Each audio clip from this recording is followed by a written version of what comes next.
What is up, guys? It's your boy Dom Showdown here with William, aka Crucify, one of the specialist guests I've ever had. He gave me an intro that I was like literally gonna say, so I had to just change it randomly for no reason. What's good, man? Was good. I did give them the intro. It's true.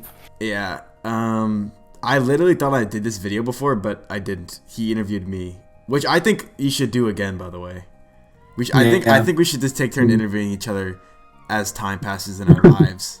I'm serious. That sounds cool.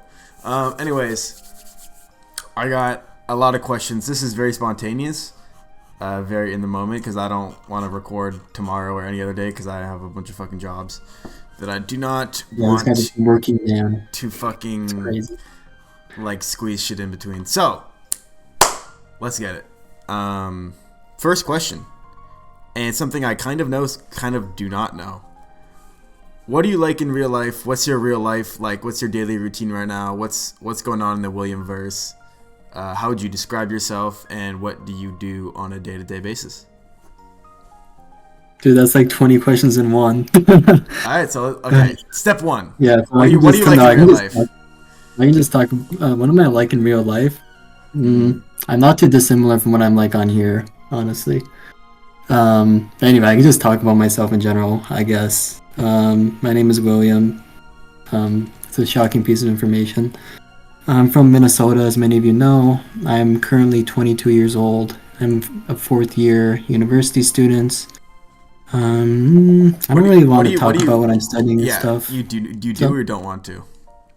I'm not. Just 'cause I don't feel like talking about it. I gotta cross off a question then. Yeah, you gotta cross off more questions. It's gonna be like, gonna try to make me plot out my entire future goals. Not really, but okay. Well, why are you being cryptic then? Why am I being cryptic? Oof. Now that's a good question. I just don't want to talk about it because that question just leads. Answering that question just leads to more questions that I don't feel like answering. So, yeah. Can you anyway, at all vaguely describe what it is, or what? I mean, a lot of people know, and what you want to do for work. Yeah. I mean, I'm a pre-medical student, which is why I generally don't talk about my personal life. Also, because my personal life is generally pretty boring because I spend so much time studying. Well, I guess I spend so much time studying in the past tense. Because I'm definitely not someone who's like naturally smart, so I have to study a lot to like do well. And then I did. I'm very fortunate to have done very well. So basically my future prospects is going to medical school and doing all of that stuff. But yeah, on a day-to-day basis, I basically go to school, or like I wake up, I run, because running is something I really enjoy, because I think that was one of the questions. Bro, okay, unrelated, but yeah. Did you ever, I kind of want to get into running, but I feel like if I just start running around places or like jogging at awkward speeds, then I'll look stupid or weird, but also like, did you ever have that? Or like sometimes when I go to the gym, I feel like everyone's staring at me. I don't know. Have you ever had problems with that? Or like you think about that? I have that in the gym. I definitely have that in the gym. But when I'm running, no, not really. I think when it's hot out, like even when it's hot out and I'm like running without a shirt on, I don't really get that. Because I just kind of understand like, okay, just imagine you are like driving or you're walking and you see someone running, right? You think about them for maybe the span, like the span of time of you seeing them. Yeah. And then you don't think about them again. And it's the same for you. Like someone sees you shirtless and running, and you're like dying. Maybe you have to walk a little bit. They're gonna see you for like 1 or 2 seconds, and then they're gonna forget about you. So that's my general recommendation for that, which is kind of depressing, right? Well, maybe it's not depressing. It's not really depressing. It's just a fact that you're not going to be in someone's life for very long. It's just like a fact of life. Yeah, I recommend running to everyone. But yeah, so I wake up, run, come home tired as shit. Then I go to class. Then I shower. Then I eat breakfast. Then I generally study in the morning because that's when I'm most alive. That's why I like running. It makes me like awake. Anyway, so then I study a lot in the morning because that's when I'm like most focused. Then I go to class. And then depending on the day, I go to work, or I go to volunteer, or I go to my research lab, like one of these things. Then I come home, I'm tired. And then sometimes I have to study more. I try to eat when I can. Then I go to sleep tired as shit. And that's why I go to bed at 9 p.m. every day. And then the cycle continues. And then on the weekends I need mode because, I mean, I just don't feel like doing stuff. So the running is the running like a fucking weekday thing, or do you still do it on weekends? I do it on weekends too. Okay, because I was gonna say if you're like active 5 days a week and then you just stay home and play TFT every day on the weekends, that's no, dude. Okay. Shift. Well, dude, you would think that, but so there's something else I can share is that I ran a marathon in last October, and like when I was marathon running, I only ran marathon training. I only ran 5 days a week for the reason that like I felt for me that it was beneficial to just have days where I just didn't do anything. Because at a certain point I was kind of running myself into the ground, so I really needed those rest days. It was also true that the weekend was like the best time for me to run because I just had the most time to. Because on the weekdays, right, I have classes in the morning, so I have to like I either have to wake up if I want to go far distance. I have to wake up really early, like 5 or like earlier than 5, which sucks, right? On the weekend, it's easier, like you can sleep longer, basically. But also, it's not just like. Also, with the waking up early thing, it's not just like the time thing, it's also a temperature thing. Because, like, when it gets too hot, it's like impossible. So, that's another thing. So, that probably answered a lot of questions about my life. For example, my sleep schedule, which is like always something that comes up. Because, I mean, like for 5 years, I go to bed early, wake up early. And then I always get comments about it. And yeah, that's basically everything I just said is why. Okay, so you're finishing up college, right? You're about to graduate. Yeah. Mm-hmm. Nice. How has your experience been so far? Also, college in general? Yes, and how has COVID affected that? I don't know, because you're the grade below me. It affected me a lot. Yeah. I was just wondering if it affected you as well. Because it affected high school more. So my university was. I mean, it was basically already completely open by the time I started. We just had a mask mandate for my first semester. Then I want to say my second semester of college, there was no mask mandate. I was already having like in-person classes when I was in my first semester, so I wasn't really affected by COVID. For my college experience as a whole, I would say good. I think I'm happy with like what I chose to do, what I chose to study. I mean, obviously you think about like, what if I did this? What if I did this? And I think I probably wouldn't have ended up in a better or worse state. It would have just been different, right? Maybe I would have ended up worse. I don't know. Who knows? Who knows? But yeah, I'm definitely really happy with everything I did, academically and even socially. Like, obviously I dumped a lot of time into like Pokemon, right? But I don't really regret that. And I still made friends in real life. And I partied and this stuff. And I came on Discord drunk and spammed emojis at Sysexv and this stuff. So, yeah, those are good times. Now, as a senior, I feel like it's actually funny. Something I can offer on this subject is now that I'm a senior, it's literally so weird talking to freshmen. Like, these people are 18, which is only 4 years younger than me, right? It feels like they're like little fucking munchkins, bro. I had a class with a bunch of them. They're literally munchkins, and I have classes with them. I have to like adjust my brain because I have to understand that these people were like in high school like 3 months ago. Mm-hmm. Like they're high schoolers 3 months ago, which is such a crazy thing for me to think about. But it was also like, when I did have to talk to freshmen, I mean, that's an easy conversation topic, right?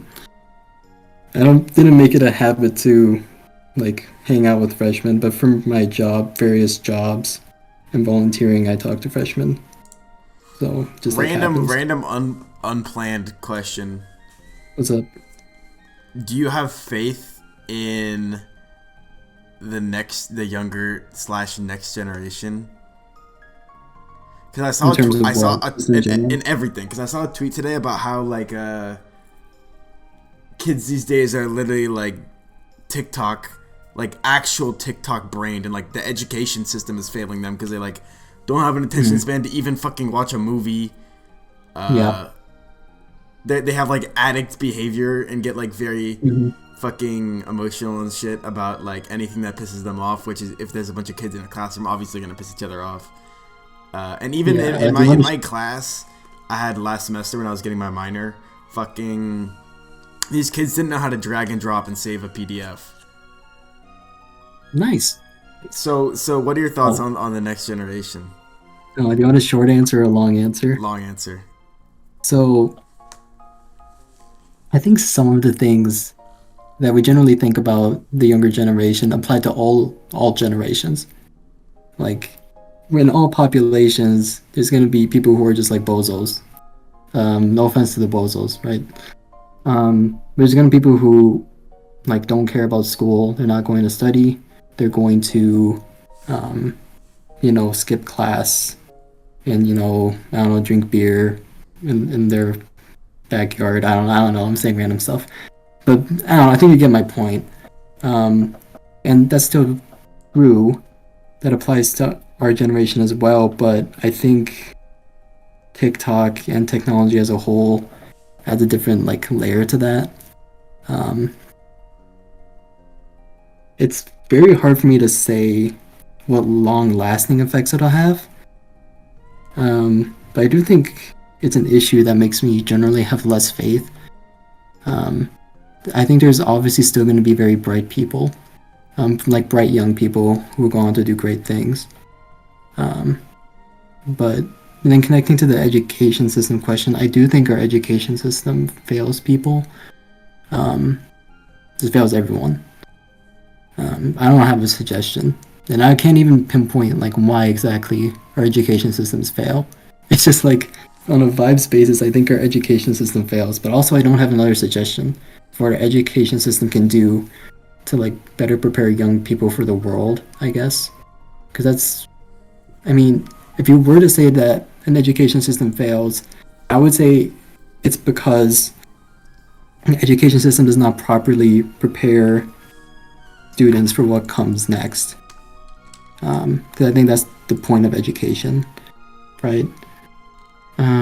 Maybe it's the case that our education system hasn't been adapting fast enough to our changing world. Maybe it's just changing too fast. Our education system can't adapt. I don't know. So I think as a whole, I would say I don't have a ton of faith in the next generation, but I have enough faith that there will be people who do great things, like I said. And I don't know, I feel like that's bad to say, because everything that I just said also has to connect, because we live in America, right? So all of that also connects to systemic racism and this stuff. I did not expect that to be interweaved. Yeah, the problem is it's fucking engraved in our society as Americans.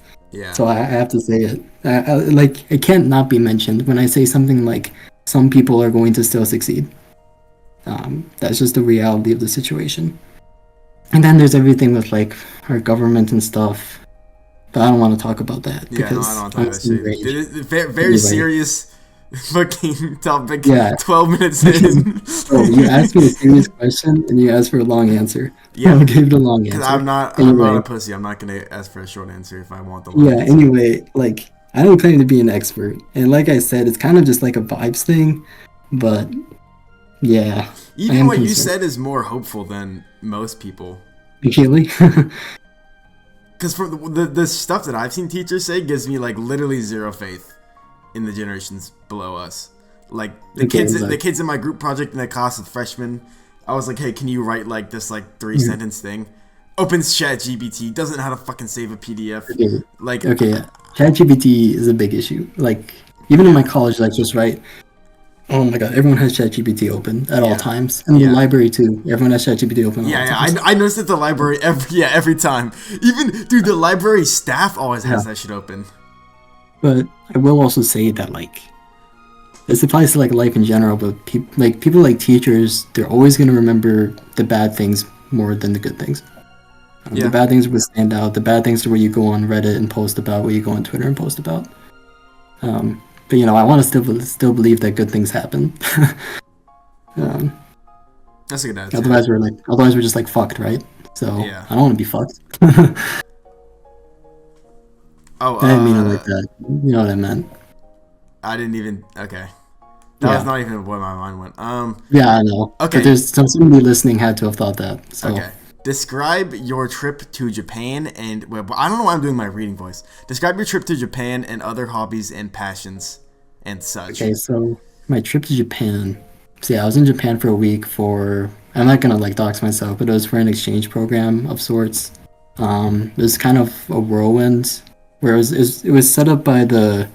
This is doxing it, but it was set up by the Japanese Ministry of Foreign Affairs. So everything was paid for by them. It was me and 14 other people from the U.S. and Canada, 14 other university students from the U.S. and Canada. So we got to go to Japan for a week, and we experienced a bunch of different things, I guess. Going on the bullet train, seeing temples and stuff, going shopping. Just has a short list of things. I won't say some of the bigger things, because again, I don't feel like doxing myself that hard. But yeah, that's kind of what we did, as in broad strokes. For describing my passions, so I got to go on it. Actually, I can't say why I got to go on it, because that's doxing myself. But obviously, at university, I also study Japanese, as in addition to being a pre-med student. So I am minored in Japanese, and I've taken Japanese language courses for, I guess it's 3.5 years now. I'm taking it this semester as well. So I'll have taken Japanese language classes all 8 semesters. I guess you can say I'm passionate about learning Japanese. Yeah, I think learning a foreign language is a really valuable experience to have, I guess, no matter what language it is, in my opinion. Just because you get to learn more about another culture, and from a linguistic standpoint as well. Trying to formulate sentences in another language that is structured differently from your own is also something very intellectually challenging, and can challenge the way you think. And Japanese is very much like that. When I try to talk, or not try to talk, but when I'm talking and I am thinking in my head an English sentence that I want to say in Japanese, translating it from English to Japanese in my head before saying it is sometimes really difficult, right? Especially for very complex sentences, because sentence structures are different, and you have to think of the words and all of this, blah blah blah. People who have English as their second language probably know what I'm talking about, or probably just anyone who's studied a foreign language, which is most people, I would guess. Yeah, I think that was a very valuable experience. You can call me a weeb for studying Japanese. It's fine. No, so I have 2 things. Number 1, this dude said, yeah, I guess I'm passionate about learning Japanese, as if he wasn't fucking minored in it. I don't know. I suppose I like the thing that I major or my minor. Okay, what was the second thing before I respond? No, respond. They're not so okay. Okay, I have a weird relationship with the word passions, because dude, Larry's gonna make fun of me. Remember when I said to Larry I wasn't passionate about 1v1, even during 1v1 PL7? And Larry goes you build 200 teams this tournament. What do you mean you're not passionate? Yeah, I agree. And I don't know, passion I'm on your side. Passion is a weird thing to me. It's weird. I have a few thoughts on it. I guess one that I would share right now, because it's most relevant to this, is that there's external and internal passion. Okay, that's not how you say it. Try again. You can you can just say that I'm passionate about 1v1 because I built that many teams, but was I actually passionate about 1v1? There's 2 different perspectives there. So it's stuff that you're perceived as passionate about and things that you're actually passionate about. And I would say that just because I minored in Japanese, to me that doesn't mean that I was passionate about it. Okay. I think if you minor in a language, usually more often than not, you are passionate about it. You can minor in some shit and not give a fuck about it. Just do it because you think it'll help you in the career that you're planning on. Dude, That's what I think about people who minor in like leadership and this stuff, or like communication. It's like yeah. Um, yeah. Anyway, what was the question? Oh yeah, describe my passions. Other than that, definitely running. As we spoke about earlier. What's your low keyest passion? My low keyest passion? Yeah, or a passion that you feel like in the future you want to tap into, but you don't have the time right now, or whatever. Tap into. For example, I want to eventually learn to crochet. That shit seems lit. Anyways, what was your response? Maybe like writing, like trying to like write like a short story or something like that. Fiction? Yeah. Fiction writing. Like that's something that I've like always thought about. Like when playing video games, like I played a lot of JRPGs when I was younger. Yeah. And like, I mean, I always enjoyed the stories the most in these games more than gameplay. So I always thought of like my own stories and stuff. Yeah, maybe I should just write fan fiction, man. Maybe that's my plan. I was thinking it. Yeah, maybe I should just write fan fiction. But yeah, maybe that. What other video games did you play growing up that were not Pokemon? And how did they influence you? Okay, video games growing up is a crazy topic for me. Let's hear it. So, like when I was younger, I like didn't have access to any of those things in general. It probably took until somewhere in elementary school when like my older brother started showing me stuff. Wait, you have older brothers? I have one older brother, yes. Do you have any other siblings? I do not know. Bro, why the fuck did I think you were an only child? Learn something new every day, boys. I get that a lot. But yeah, we're 8 years apart, so I guess that has something to do with it. But yeah, it's actually something I get a lot in real life. People are surprised when they find out I'm not an only child. Because I just have only child vibes. Do you understand why? No. Why did you think I was an only child? Because to me, everything in your life is so... It seems to be controlled by you. Your routine, like very how true. Passionate you get about shit, like you're running, the fact that you're like, oh, I'm doing this for my career and doing pre-med, but I don't even want to talk about anything else. It's just like, it seems like you have created everything. Me and my brother live we had very similar upbringings and like kind of got each other into shit. Yours was just like, yeah, I started running, yeah, fucking... Wait, actually, okay, so this leads me to my second question, which is what even got you into like Japanese culture and shit? Yeah, so that's when I would have mentioned my older brother again. Okay. Yeah, my older brother studied it when he was in college. He studied abroad in Japan for a year. So is he OG weeb? Yeah, he's the OG weeb, and he's like who introduced me to like anime, I guess. I can say more about that later, but to respond to like the Japanese thing, my older brother, after he graduated, he moved to Japan, and then he's lived there ever since. Wow! How good is his Japanese, and what is he? Does he like a teacher, or what's going on with him? So he actually works as a translator for a game company now. Oh, that's fine. He worked as a teacher at first. He was as like an entry-level job, and then he kind of like forged his path to becoming a translator. But my brother, I would say he's fluent. Like by definition, he's fluent. You can actually, I don't know what the definition of fluent is, but like the differentiation between him and native speakers is how he pronounces some vowels is different. It's something he says it's something very subtle. Like I can't tell it, but like native Japanese speakers can, is what he tells me. Yeah. How did he get into it? How did he get into it? Because he's the OG weeb, as you said. Do you know what like his like early fucking? Yeah. So if he's 8 years older than you and you're 2002, then he was motherfucking 1994. So what was like? That's correct. What was I don't know what the early 2000s anime scene was. I mean, well, he like, was in the US was like. I know there's some he was bangers. Really into Pokemon. You know what I'm saying? He was really into Pokemon. We were really into Pokemon and Yu-Gi-Oh! As kids. That was like our. I don't want to say it was main thing. At some point, it was our main thing, and like our main connecting branch, I guess you could say. So I can tell you a story. So when we were young, we only had like dial-up internet. Like older people know about dial-up internet, but younger people don't. We had dial-up internet, which is basically internet that sucks. That's how I think about now as a 22-year-old. Yeah, we had dial-up internet, which is really slow. And I remember my brother used to go on like Pokemon DB or maybe like an earlier version of it, and he would just like show me pictures of Pokemon he thought were cool.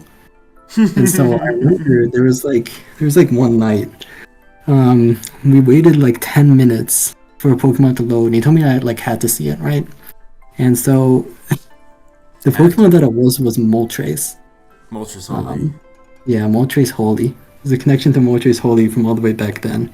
But I remember like, this is like so cool. I remember thinking, and it's like, I don't know, it's like hard for me to like comprehend now. So what year was this, do you think? I think it must have been like, oh no, I don't know, I don't remember like ages anymore. I want to say I was like 4 or 5. I want to say I was 4 or 5. So did you play the games at that point, or did your brother play the games? Yeah, I didn't. My brother did. That makes sense. Why he would just show you a fucking Pokemon DB Moltres. Yeah. So I think I got my first DS when I was like, I think I was in 5th grade, maybe something like this, which is relatively late, right? Mm-hmm. I remember, this is embarrassing. Something that I used to do. Because like, because we used to go to Barnes & Noble and also the library a lot. When we went to Barnes & Noble, what I would used to do was I used to get those paper guidebooks. I don't know if that's what you call them, like walkthrough books. The thick-ass ones? Yeah. The one I remember were always fucking huge. Yeah, and I used to read those a lot. And I like asked my parents to like buy us guidebooks, even like for games that we didn't have. And I just used to like read through them, and I like imagine myself playing them. And I like, and this like connects to the future, right? But I used to look at like, in the back of those books there's always like Pokédex, right? So I used to like look at all the Pokemon. I used to look at their movesets, and I would like imagine like what would their best moveset be. That was something that I used to think about. Like even back then, that was something that I thought about a lot. That's fucking dope. Unfortunately, okay, this is kind of funny though. I mean, I wasn't like a genius or anything, right? I used to think like, I used to look at some like bad Pokemon where I think something like Gulpin, or I guess it's Swalot, it's the evolved version. On something like Swalot, I used to look at his move pool and I'm like, there's not that many good moves. But I would see that a lot of Pokemon had Spit Up or like Stockpile, Swallow, and Spit Up. And so I'm like, okay, this mon doesn't have a good move pool, so I guess he could use Stockpile, Swallow, and Spit Up. And with like some other move. Derek has definitely used Z Stockpile Swalot in fucking SM1v1. Yeah. I don't even know how I got on this topic. I was like talking about stuff. But other than that, I like doing like conversational interviews more than like question. Yeah. So your brother somehow got into Pokemon and then anime and then got you tapped in, and then you never looked back. Dude, like you mentioned like me being very like self-directed, but back then when I was a little kid I was not. Like I always just like followed what my brother liked. I was the opposite. Me and my brother used to fucking go to like Jamba Juice and he would order some shit and I'd be like, bro, I wanted that but I don't want to copy you. So I just get some random other shit that I didn't even like. I mean, that's like the age difference between us, right? Yeah. Like, your age difference. So he's like my idol and stuff, right? Mm-hmm. So this is something for the weebs. So like, if you don't count like Dragon Ball or like Pokemon on TV, the first like real like weeb thing that I looked at was Fate Stay Night. So something for the weebs. Like Dom would probably recognize like some characters from it, but he probably doesn't know it by name. Is that some like visual novel or some novel shit, or was that? Yeah, it's a visual novel. Okay, yeah. I'm tapped in. Mm-hmm. Yeah, and another one was Clanad, which is another visual novel. Never heard of that shit. Yeah, it's kind of, there's like a really sad story in it, and I remember like reading it through with my brother, and I was like, damn, that hit me hard. So, yeah. So you like fiction stories a lot? I do, yes. I do. I like reading a lot as well. I read a lot when I was a kid. Like because like I mentioned I got my first DS when I was like in 5th grade. But before that I was reading a ton. Like I read a lot. And dude, I like hesitate to share this, but I was like really ahead in reading level. And one story that I can share was, you know, the Twilight series with like Yeah. vampires and werewolves. I Jacob. read those books when I was in elementary school. I definitely did not. I definitely didn't understand a single thing. I was like, how many questions did you have? But like, I definitely just like took things in stride, dude. But I didn't understand romance at all when I was in elementary school, though, because like, why would I? Dude, okay, to connect to something that people understand. So in Harry Potter, okay, why am I bringing up Harry Potter, dude? The Death to the West is gonna listen to this video and crucify me. Anyway, That dude does definitely in Harry Potter, in the Chamber of Secrets. So like Ginny is like attracted to Tom Riddle, right? I didn't understand that. Like I had no conception of what was going on there. Because I read that when I was like 5 or 6. It's like when I read Twilight, like everything went over my head. But I was like, ooh, vampires and werewolves, nice. Like realistically, a lot of it was probably me just skimming through to find like action scenes and stuff. Yeah. You mentioned that you think you're not even smart, but you were ahead at reading level. Is that just a cope, or like do you feel like you had to work hard for like your like reading / studying habit skills, whatever? I think I'd say I'm like not naturally smart as like a cope. I think the things that I'm not do this connects to like what SMB always talks about with like natural skill and 1v1. But I think that shit is so fake. Yeah, I think things that I am naturally good at are my memory's really good, as you can tell from this interview. And I could tell when we would just talk about 1v1 and shit. Yeah. I think the list ends there. My memory's really good. That helps, which helped me a lot. I think like reading, I got good at reading by reading a lot. When you do one thing a lot, you're gonna become good at it. But like being good at reading made me good at like everything else though, especially as a young child. Even now. Dude, this connects back to our earlier conversation about the Department of Education, actually. Dude, everything warps back together. Yeah, like for my last topic, this is the last talk comments on like the real world situation, but there's a reason that literacy rates are a marker of like, I don't know what word is proper to use, but like developed countries. Like literacy rates are a big marker of developed countries because of how important reading is. Dude, that's something I felt when I went to Japan. Like not being able, like going to a country and not being able to read everything is hard, man. It's hard. No, like I thought it was good at reading Japanese, but nope. Bro, even when I go to Chinatown, I'm like, dude, what is this building? Is this what's going on here? Yeah. I'm like 3 bullet points in, by the way, and it's 30 minutes. Holy shit! But I don't. It's only been 30 minutes. Okay, that's not bad. Yeah. Okay.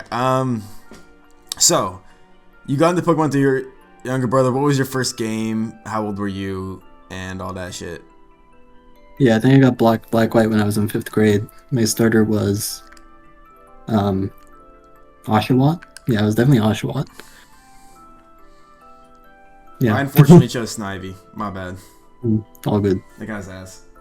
I'll try to make some of my answers shorter. No, bro. People do not come to a William X Dom video and like want conciseness. Okay. Right? That's fair. So you got Black and White. When did Showdown? When did that come about? Yeah, so at some point I remember watching my brother play Pokemon online. Like my brother played on Pokemon. Yeah. Cool. Yeah, I remember seeing that, and then I remember one day far in the future, well, not that far in the future, but maybe I was in like 7th grade, and I was like bored, and then I remember like the Pokemon Battle Simulator that my brother used to play on, and so I like looked up what was like popular, I guess, and then I found Showdown, and then when I talked to my brother about it, he introduced like Pokeaim and Blunder videos to me, and that's kind of how it happened. I did not know you watched those guys. I did a lot when I was around that age, like 7th, 8th grade. So when did you start playing in tours?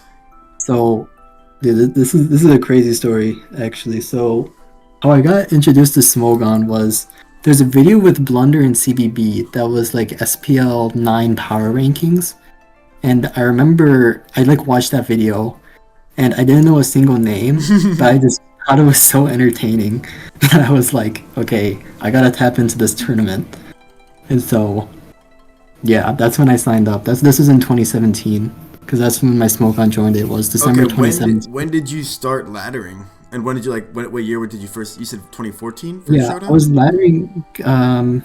Dude, I mean, it must have been 2016, 2017 then, because that's when I was in 7th and 8th grade. So it must have been between 2015, 2016, 2017, somewhere in this range.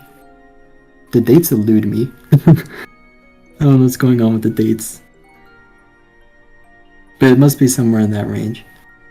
So yeah, I guess I started laddering around that time. What tiers? So I remember, Sun Moon Ubers was definitely one.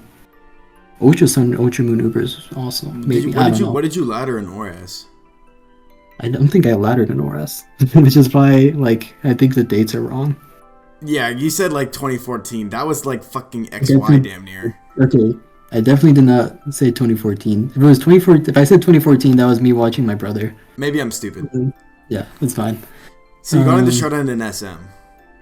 Yeah. Mm-hmm. Okay, that makes sense. I think I remember getting more into it when Ultra Sun, Ultra Moon came out, but I don't know when that was. I just have no memory.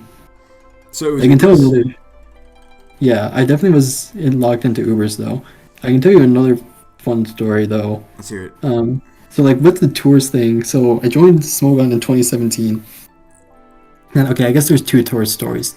But for me, playing tours myself, I guess I played some in 2018, I know. But I think I just got bored at some point. I remember playing in school. I can tell you that for sure. I remember you told me that the main Showdown was blocked, but Smog Tours wasn't, or something like that. Yeah, that's what I was gonna say.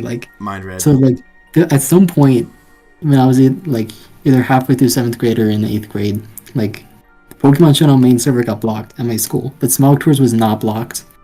So I guess it's something with HTTPS and stuff. I don't really know. Bro, in another universe, you were a monotype LARPer. Because the main servers back then were the weird monotype servers.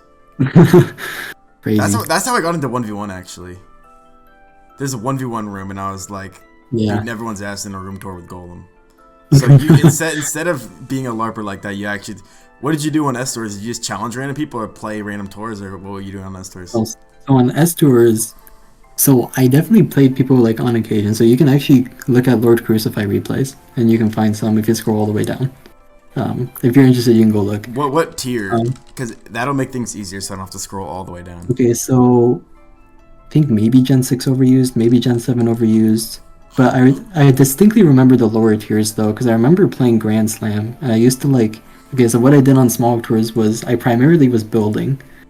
That's what I liked. I would look at the smog decks. I think that's what you call it. I would look at sets there and stuff, and I'd go, ooh, this looks good. And I'd try to put together teams that make sense and this stuff. So it's similar to what I was doing when I was a kid with the Pokédex. Yeah. This is an extension of that. But yeah, that's I always really liked building. I guess there'll be more.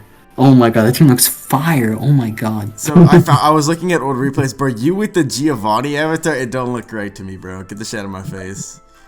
Seeing Lord Crucify doesn't look right to me. Lord Crucify looks all lowercase is what you did later. That looks wrong to me. Lord Crucify, I don't hate it. Yeah. Yo, Zamog was loading webs in 2019. Actually, that's when webs first existed in ORS. That makes sense. Probably. But yeah, so I think probably for the latter half of 2018 and then most of 2019 as well, I was not playing. And then I came back. Playing? You just quit? Yeah. I had other things going on. So I mean, I can just share I had a girlfriend during that time period. Yeah, Mons priority number 0. Yeah, and then okay, dude, this is so crazy to say, but then we broke up in November of 2019. And then I remember that winter break, I remember I had so much more time, so I hopped back on Pokemon Showdown, and that's like I started playing again. This is the start of Sword and Shield, right? So there's a lot of new stuff and there's a lot of tours. And this is how I ended up getting back into like Ubers and then 1v1 as well. Was Uber's PL like your first major tour that you like were like an actual human being in? Yeah, so I played on Uber's ladder a lot. And I got drafted for Uber's Most Wanted. That was like the name of the tour. It was like, I guess it would be equivalent to like 1v1 OGPL, where it's like, isn't this like a Mickey version of the real PL? Right? I think I remember I tried out for Mysterious M in tryouts, and then I was like bugging him. I was like, because I like beat him, so I was like bugging him to like draft me, and then he did. Bro, I have a random Mysterious M story. Sure. So I played him in NU Open, I think. Mm-hmm. And do you know the dude? He was like an NU player in SM, but he completely disappeared after. His name was Big Air. I think his smogon was Skelos. I do not. He got to finals of NU Open, and he and Blarg just didn't play. It was so fucking stupid. Okay, that dude. I remember. So that dude was my slime. I met him through a private room on Showdown owned by Chloe. So in retrospect, a little nice. I don't really know what's going on there, but he was my team plug, and Mysterious M fucking hacks me or some shit. It went to game 3, and my teams were like swag and like teching him and all this shit, and he's like, damn bro, like my bad about the hacks. What is your main tier though? And I was like too ashamed to admit that I'm a 1v1 mainer, bro. I was like, I literally didn't even, I closed out the battle or some shit. I just thought that was funny. Oh my gosh. Oh, Skelos on Smogon. If anyone wants to like read, sometimes I used to like watch videos like these and like lurk and see who people were talking about.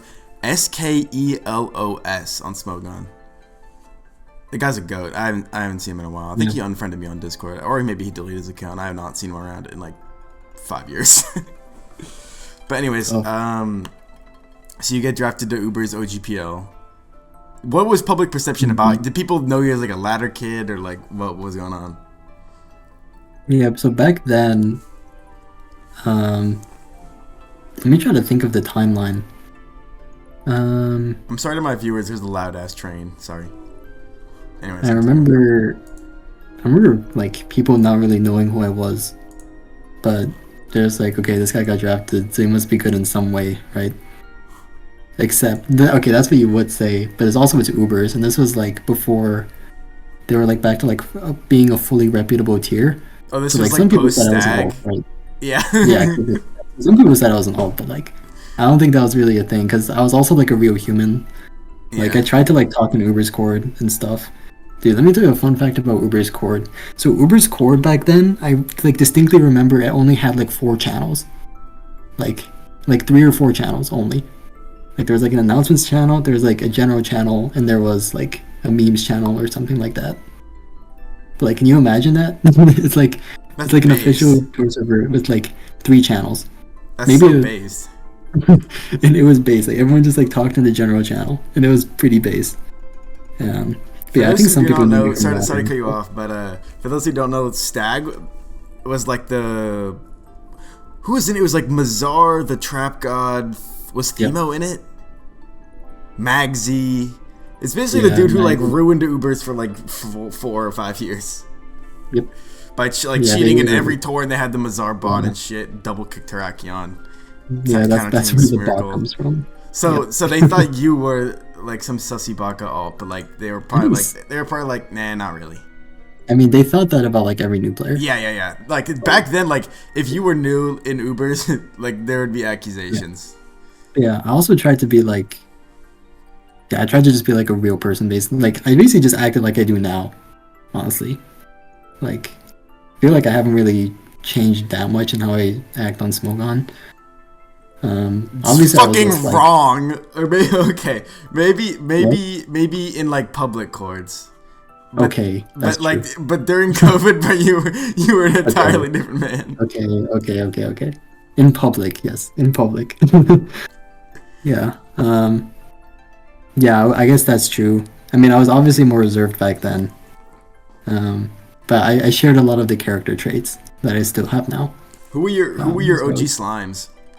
OG Slimes and Ubers. So I was on a team with Gary Oak in Most Wanted, and like, okay, we won that Most Wanted tour, but basically Gary Oak like won the tour single-handedly because of how the format was. You can go like, dude, if you're interested, go back and look at what that format was, because that format basically just enabled one person to win the entire tour like alone. Yeah, it's a long story. But yeah, so Gary Oak, I basically became friends with through that tour because I was just like nice in the team chat, I guess. There's also Mr. 378, who I became acquainted with kind of randomly. I don't even remember how we became acquainted. But I remember just like talking to him about random stuff, and I think we talked in Uber's Court a lot because he was also someone who talked in Uber's Court, and I ended up making friends with him as well. That's a crazy post. Okay, I'm gonna edit that in. So I just googled Uber's Most Wanted. I found this commencement thread where it was player viability rankings, and you can see. I'll put it on screen. Also, when I googled Lord Crucify Uber's Most Wanted, I got Bible verses. Yeah, that makes sense. I mean, it makes sense, but I just didn't expect it. Yeah, I was also friends with like all the other new players as well. I was also friends with like all the new players as well, because there was a lot of like, I mean, it's the start of a new generation, right? So a lot of people started at that time. So I guess the names that people would know are like True Nora, Ice Master. I guess those are the main ones. Oh, so you knew them when they were newer? Yeah, like we were. Now they're like, I've heard of them now, but I would not hear of them back then. Now these people are like the goats, right? But yeah, we kind of like started around the same time. It's kind of like similar to like 1v1 and how like a lot of us started at the same time. I googled Most Wanted Uber's finals. How does this shit even work? Number 1, Gary Oak record 5-0, Chio. That was like the fake Dom, but he changed his name. He was done in smoke. And then Balls Fire. Forgot about that guy.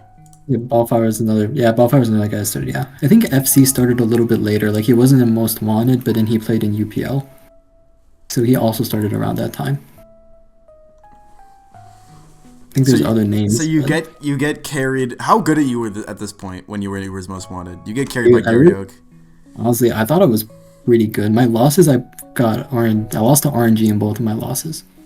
I remember this distinctly. I don't know, I probably also got lucky in one of my wins, so it's fine. But I went 3-2 in that tour, I think. So I was like, okay. Speaking of okay, I forgot about the Uber's player okay. Oh my god, I forgot about okay. Right as you said that, I stared at okay, and I think I like kind of knew him, or like he's from where I'm from. So I just thought that. Wait, really?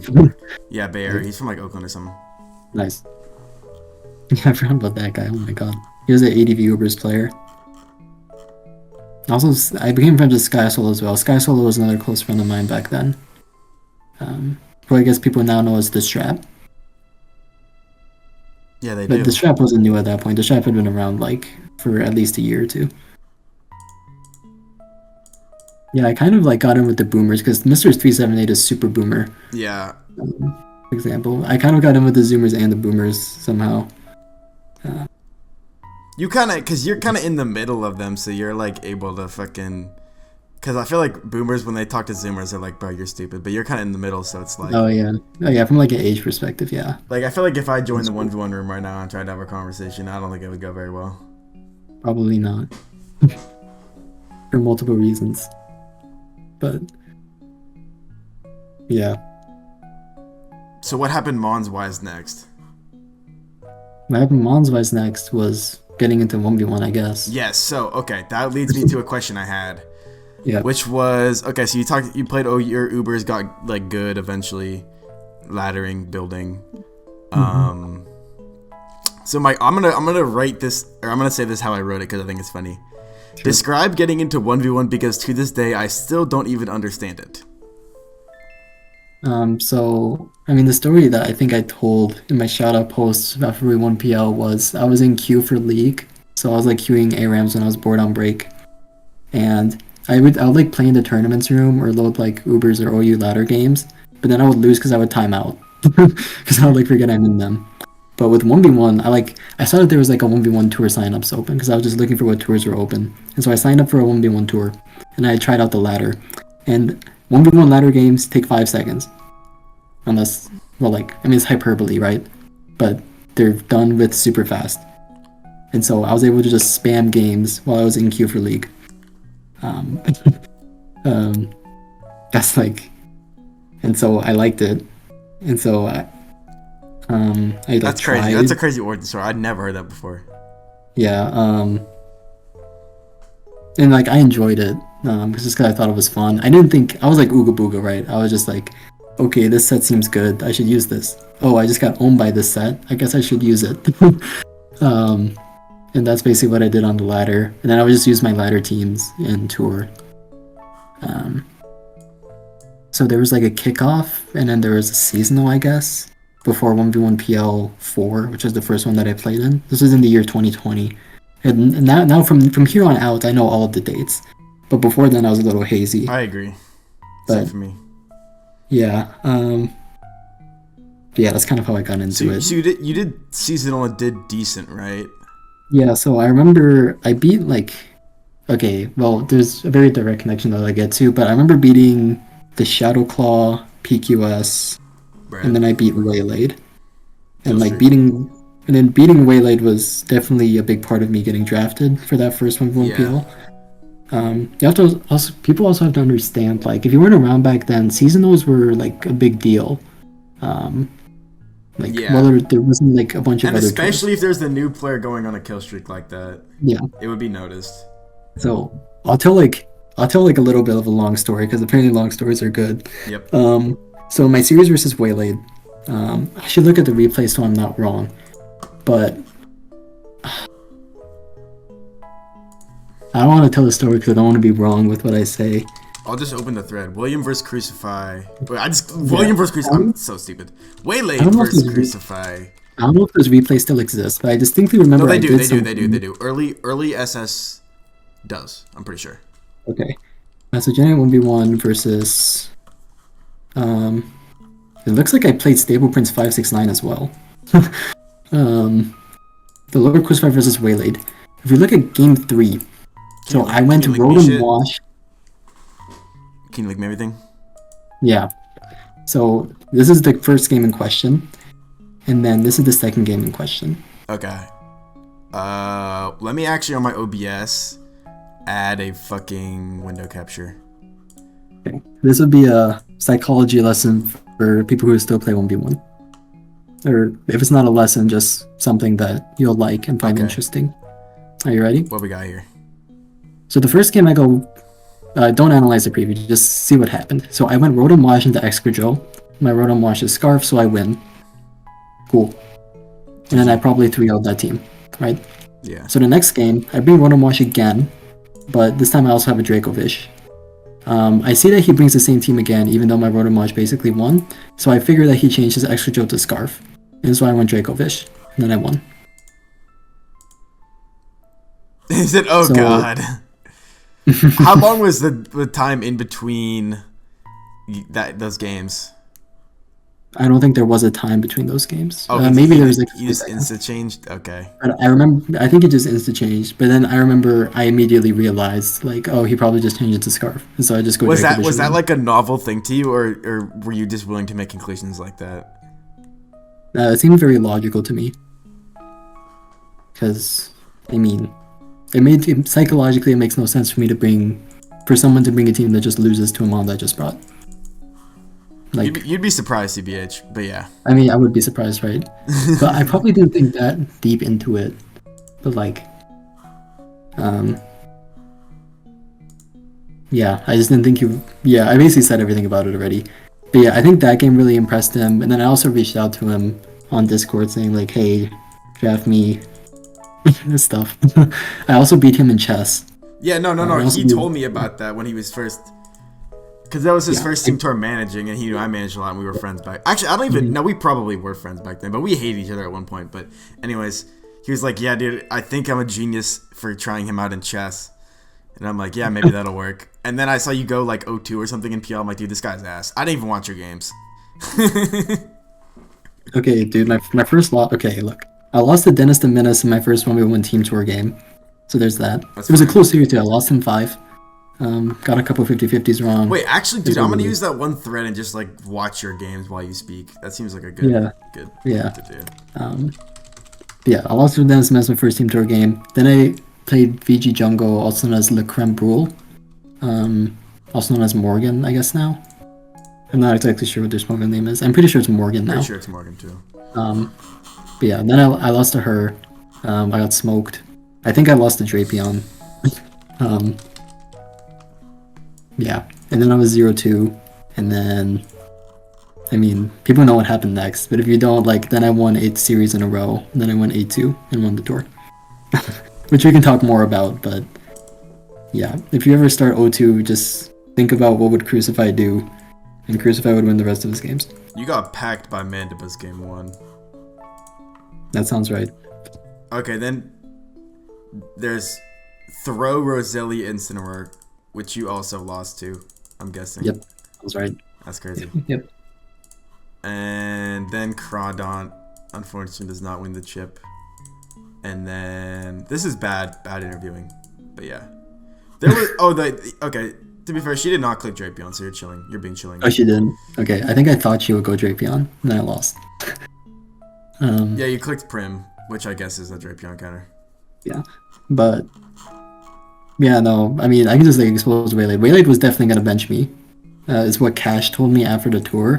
I forgot about Cash, bro. Yeah, so yeah, the Waylade. Okay, yeah, I can give some lore on the original Big Baller Bear Scudas. So the Waylades were Waylade, or the managers were Waylade and Cash.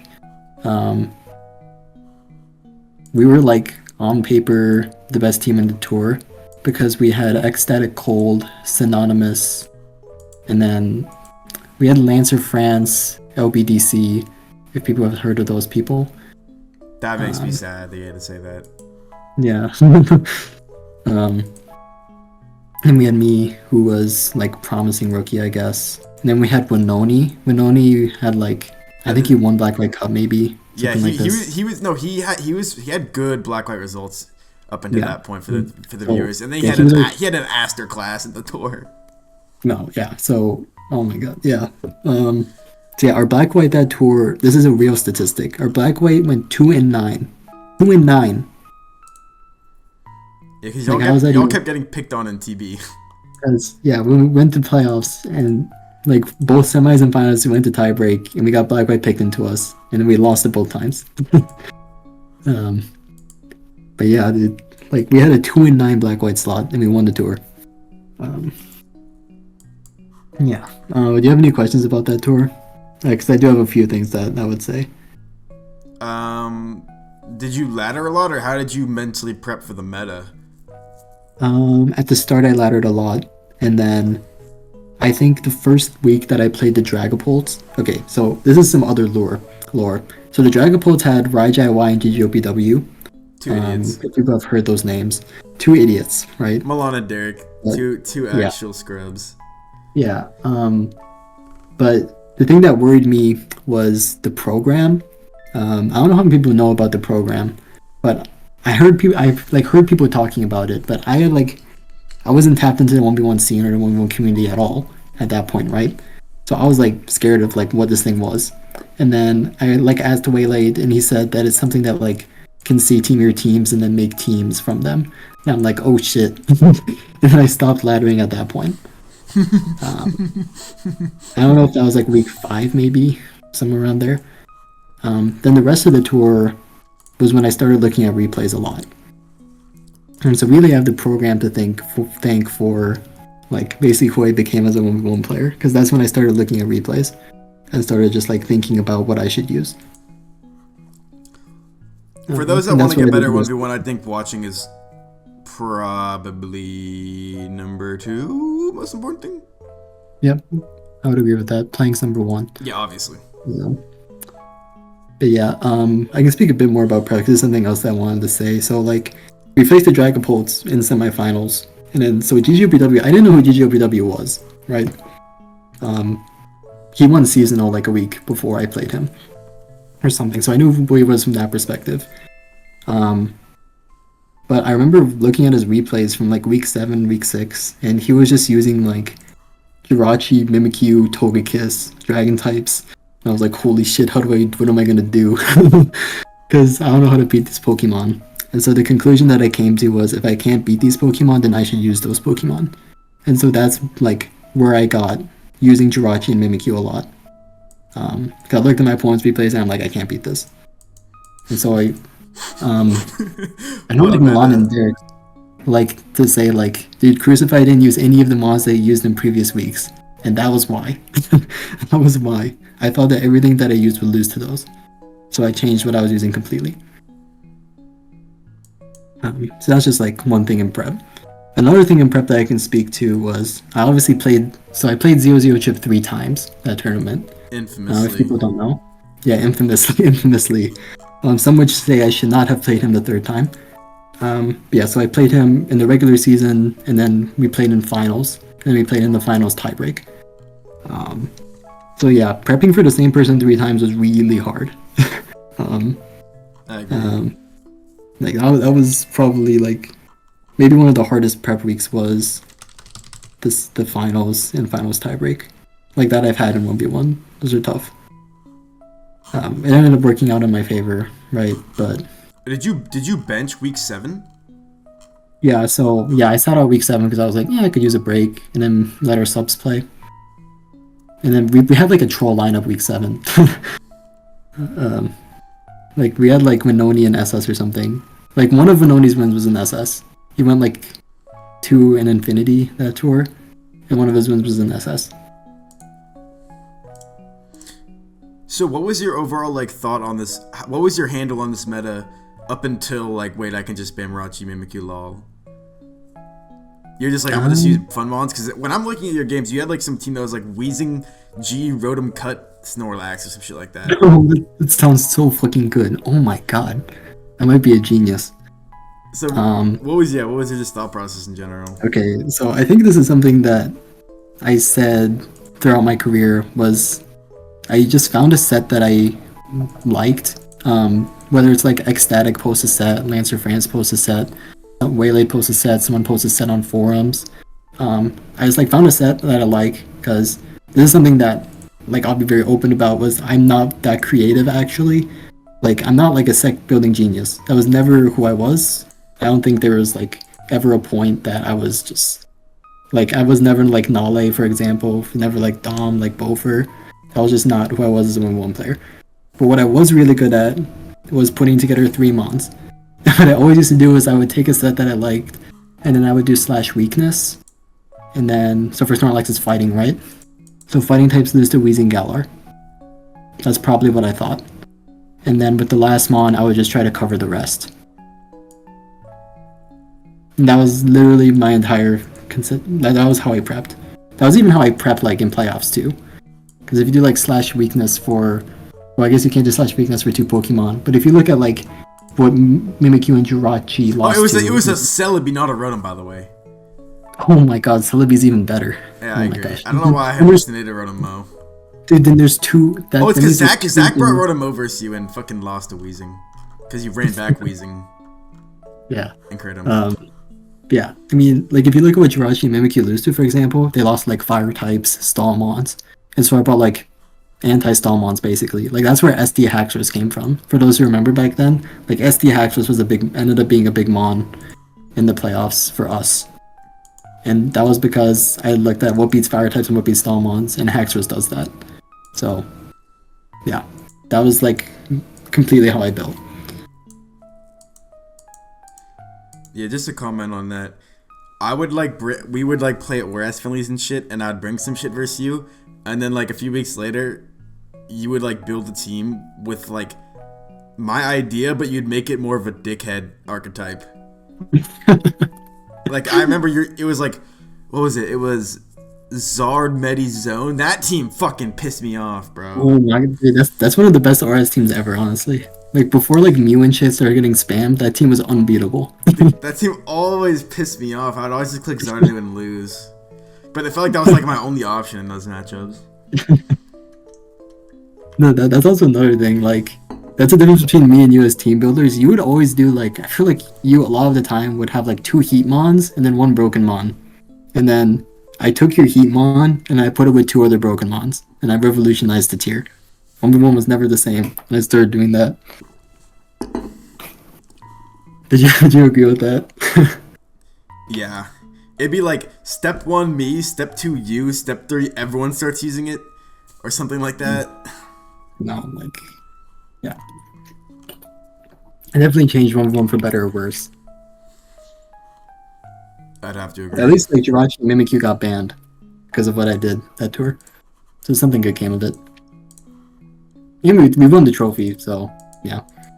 But yeah, some other thing just to wrap up that PL. Ecstatic Cold was a really good teammate. I love Dr. Nadal. I love teaming with Dr. Nadal. Like, I mean, you can say whatever you want about him as a person and like as a rager, but as a teammate back then, he was really good. I also want to say Cash was a really good manager. What did he even do? So he did the most important thing for me, which was he kept my head on straight. Because I was like a chronic worrier, and I was generally like not very confident, and Cash just like made me feel confident, which in other tours that I had, I didn't have. No, when I won SM tour, when I played Squirtle, I was like, bro, I can't understand his picks, and Jacob's like, bro, stop tweaking. Like, he's just a guy. No, and yeah, I think that's a really important thing. Some other tours I didn't have that, and when I became a manager, that's what I always did. Like, I always made sure that like I would never have someone like leave someone out to dry, or like feel like they're like alone in their games. So like that's why I like always wanted to be on for my teammates' games, not because I'm ghosting people, but because I wanted to be there to morally support them.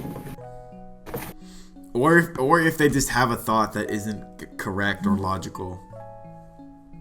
Like sometimes people will like tweak in between games, or like be like, I expected this because this, and then you're like, bro, why didn't you just click this? And they're like, wait, actually, That's definitely something that applied to like eblurb, for example. It will probably come up at some point, but yeah, that's definitely something that applied to eblurb. Okay, no, so let's talk about it. This is a perfect transition. So my question is, how did you meet me/Milan/Leru/Emo, and what made them special to you? Okay, you so can answer however you want. Dom, Milan, eblurb, and Leru. Okay, so I can start with Dom. Did you say email? Yeah, I did. Okay, cool. So I can just go in order. So Dom, a lot of these happened at the same time actually. So yeah, it was Dom, it was like after PL, right? It was kind of like during as well though, because you joined our chat. I remember after the Dragapults were knocked out. Oh yeah, because your guys' black white was so disastrous, and I built teams for Lancer, and they just didn't load them and got 3-0'd. Yep. Exactly what Dom said. I remember I messaged you after the tour. I don't know if you remember this, but I remember messaging you after the tour because I was like DMing everyone, and I was just like, hey, thank you for joining our chat and helping us out, even though Lancer didn't use their teams.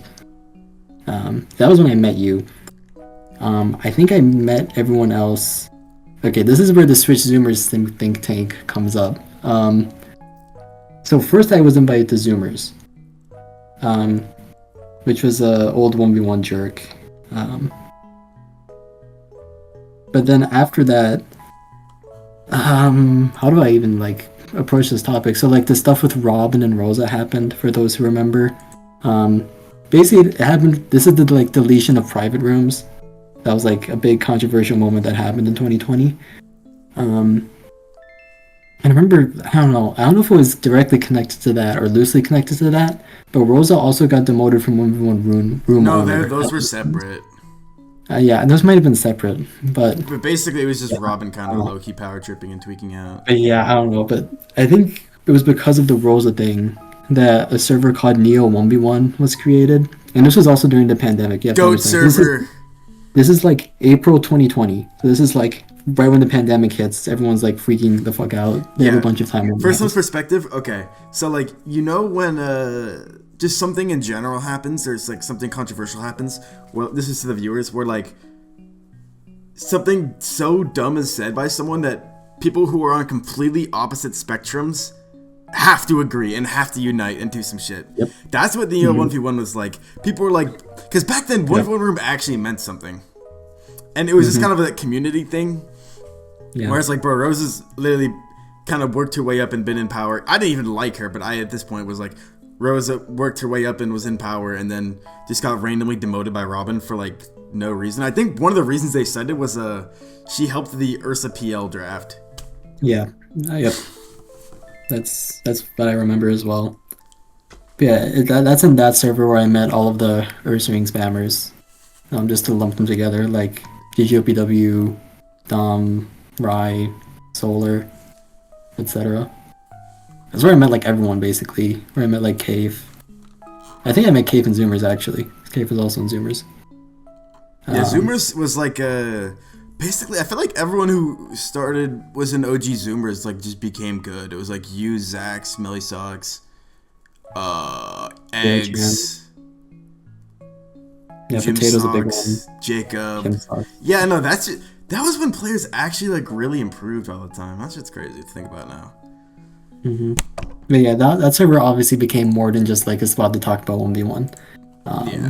Yeah. But yeah, I was in Neo 1v1 where I became close to like Dom and Milan for sure. So like during the pandemic, I remember we used to voice call like every night, like like most nights. Like there was like so many nights where it was just like me and Milan talking about like the stupid. That shit was like it always looked so fucking stupid.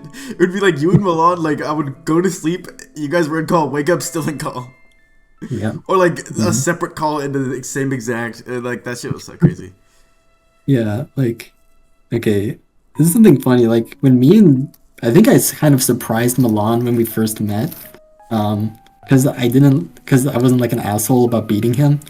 Because okay, and I didn't mention this about PL4, but in PL4, my team was down 3-4. So if we lost one more game, we would lose the tour, and it was me versus ggopw, and then I beat him 4-0, and then my team went to tiebreak, and then I won in tiebreak as well. And I think I surprised him because I didn't rub it in his face.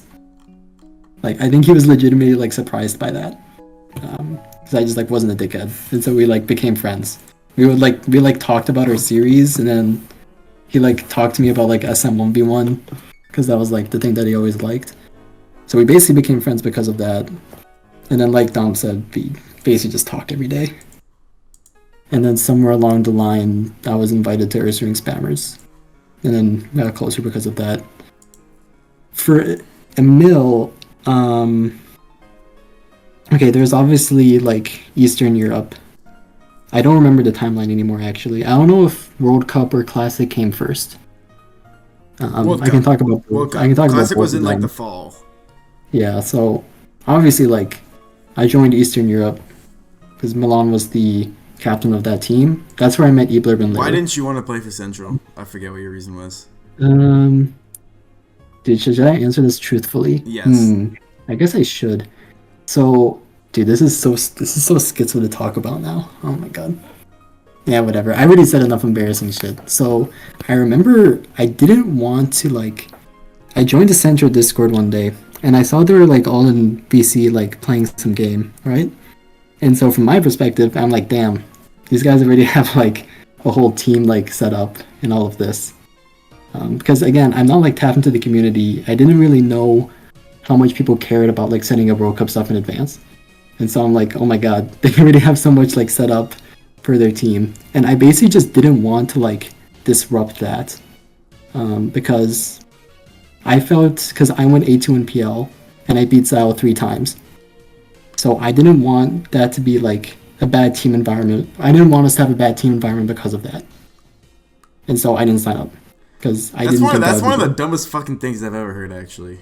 Yeah. I said it was going to be embarrassing.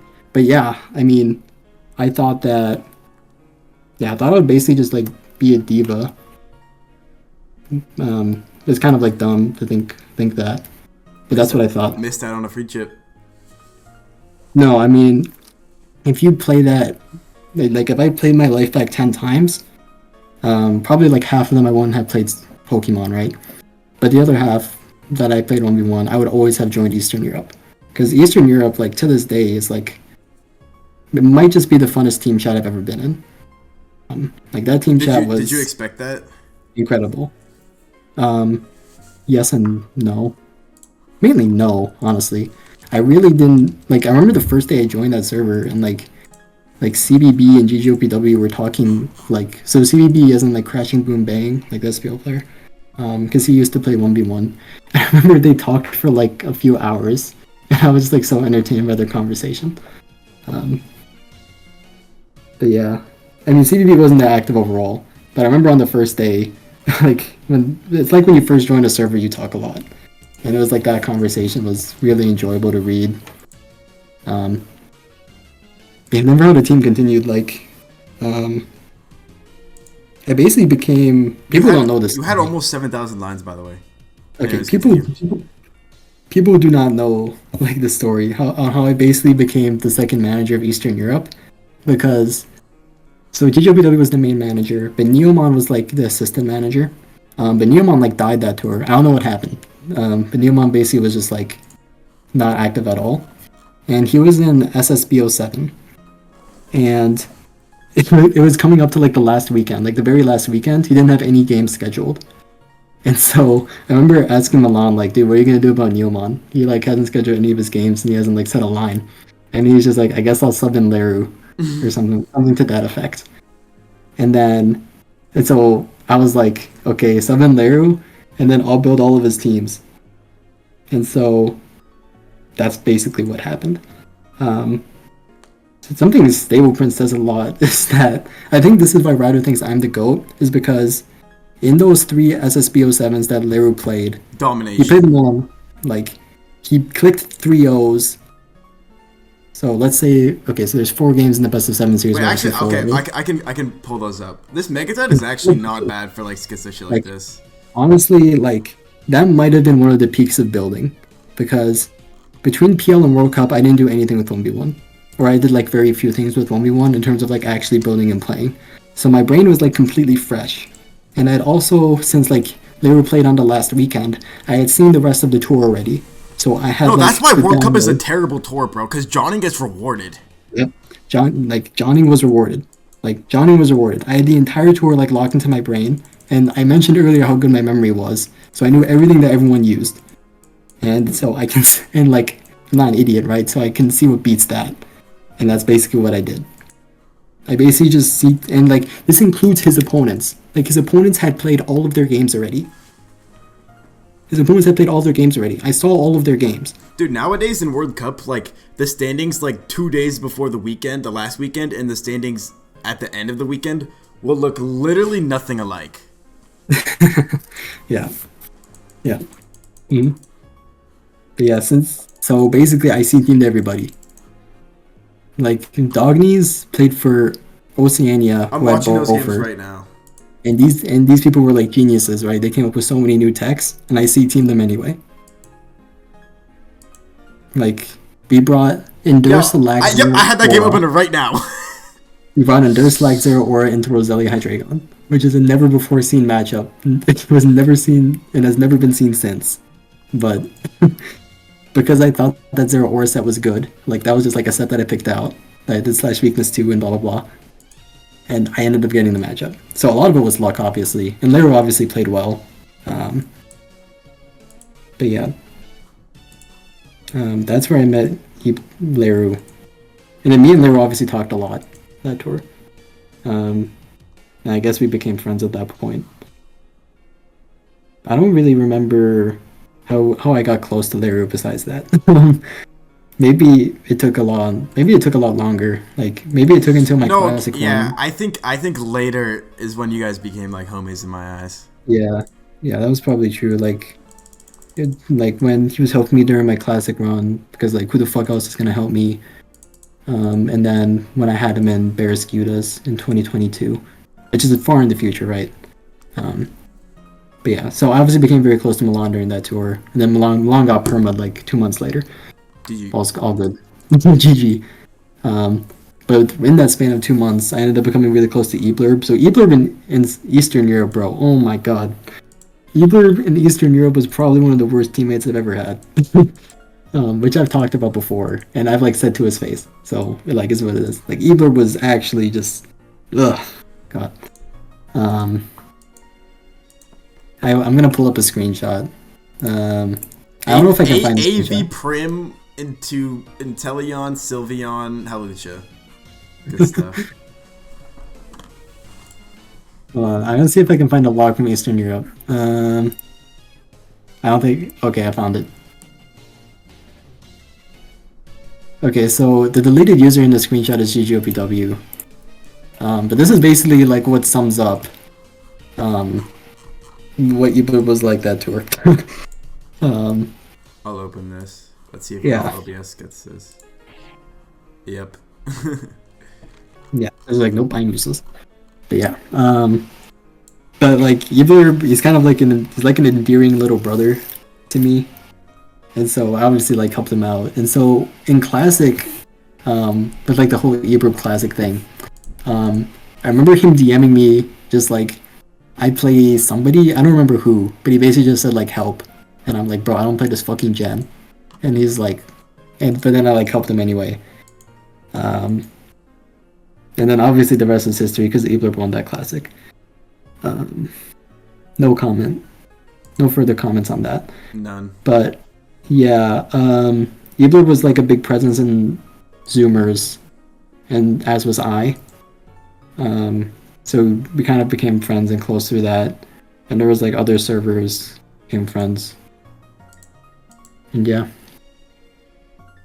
Really like 1v1 jerks were like a special thing, man. Like, not to be like sappy, but 1v1 jerks, like they were all so unique, and they were all like, I feel like if you tried to have them now, none of them would work. Like they were just like once in a lifetime things. Like PB was the most insane Discord server I've ever been a part of. It's crazy. It's crazy that other servers have gotten in trouble and PB never did. Like PB had 100 people, and like it had 100 people in the server, and it's like, it's no exaggeration to say like 80% of them, so like 80 people talk in that server a day, or like maybe like every 3 days. Like everyone talked in that server. You could open that server at any point in the day because of time zones, and you would see different people talking. About like, you would see so many random combinations of people like talking that would like blow your mind. Yeah, my favorite was at the start. It was Tenzai, Kentari, Juan, 123 Juan. I was like, what's going on here? It made literally no sense. But yeah, I was the server owner of that, so that obviously holds a special place in my heart. It started as the Oras LT server. Yeah, shout out to Kai for winning that. Those who know the lore, shout out to Kate for winning that. Yeah, but then it became to something more. That server didn't actually have that long of a shelf life because like 1v1 PL like tilted everybody that year. So 1v1 PL kind of combusted the server, but it got like a good 6 months. And I think that's when like 1v1 started kind of sucking. Yeah, I think there wasn't really much positivity at the end, which is why we made the new server. But then it was even worse because the fucking leaders were bad. Yeah. There was like irreparable damage done to like people, person-to-person relationships in PB. But at the same time, it was also like, I think it was really fun. And like you said, nobody got banned. Or I don't think anybody even got punished at all. And we had a Hall of Shame channel for everyone's whack logs. We had a Hall of Shame where like, I mean, some people would put like things that were probably ban worthy. It's like SMB and Shane going banned for banned on who can be weirder. Yeah, it's like such an insane thing to think about. Like we literally put like the most shameful things in the server on display. Yeah, at the top of the fucking channel list. And and they were funny. Like everyone was like into it. Even if their logs went to the Hall of Shame, they were like, okay, that's funny, right? Yeah. You know, I think something that I succeeded at but also failed at was, okay, so the general channel in PB was called Safe Space. There's like a long story behind it that I won't get into, but I think that's something I did. This is also true of Earth Ring Spammers, and also true of SOLT and every other server. And this goes back to what I was talking about earlier with like being a manager, was I always tried to like make people comfortable, I guess. Basically like comfortable to like say what they thought. Which in hindsight may have been a bad thing. If you think about like what happened with SOLT. But yeah, I basically it's something I dislike in real life. When people just tell a joke and just get like hang out to dry, and like nobody laughs, nobody even responds. That was basically something that I didn't like, that I've never liked, and I still don't. So I basically kind of, I don't want to say I validated everything that people said because I didn't. Like if you look at some of Gohar logs from that server, like nah. The people who were in that server know. But yeah, that I definitely tried to make people comfortable, and I guess like with SOLT, I didn't, right? And so and then everyone got banned. But I also wasn't the owner of that server, so I took some responsibility. Gee. That was kind of a schizo rant, but yeah. That was a good thing to go over, because yeah, dude, that jerk was super solid back then. Yeah, I wanted to say, like, if you ignored like what happened with 1v1 and everyone like exploding at each other, like, I thought everyone was enjoying their time there. Like, actually. Like, obviously people had like disagreements and stuff and like argued, and like there was a lot of baiting and stuff. And that was when bait used to be believable. Yeah. Like, I think people like were not getting super tilted as they would today. Which I think was good. Well, I don't even know how you can have a civil debate nowadays about like what would be easy to talk about then but not now, because like no one really cares about 1v1 anymore, to be honest. I'm just saying. Reggie Trago. Yeah. Yeah. And we had a million Zord Y and Oras arguments. Yeah. Oh my god, the Zord Y and Oras arc. Oh my god. Man, good times. Like, what's the next question? You didn't tell me what made each person that you met special. Like, what made them different and unique and special to you?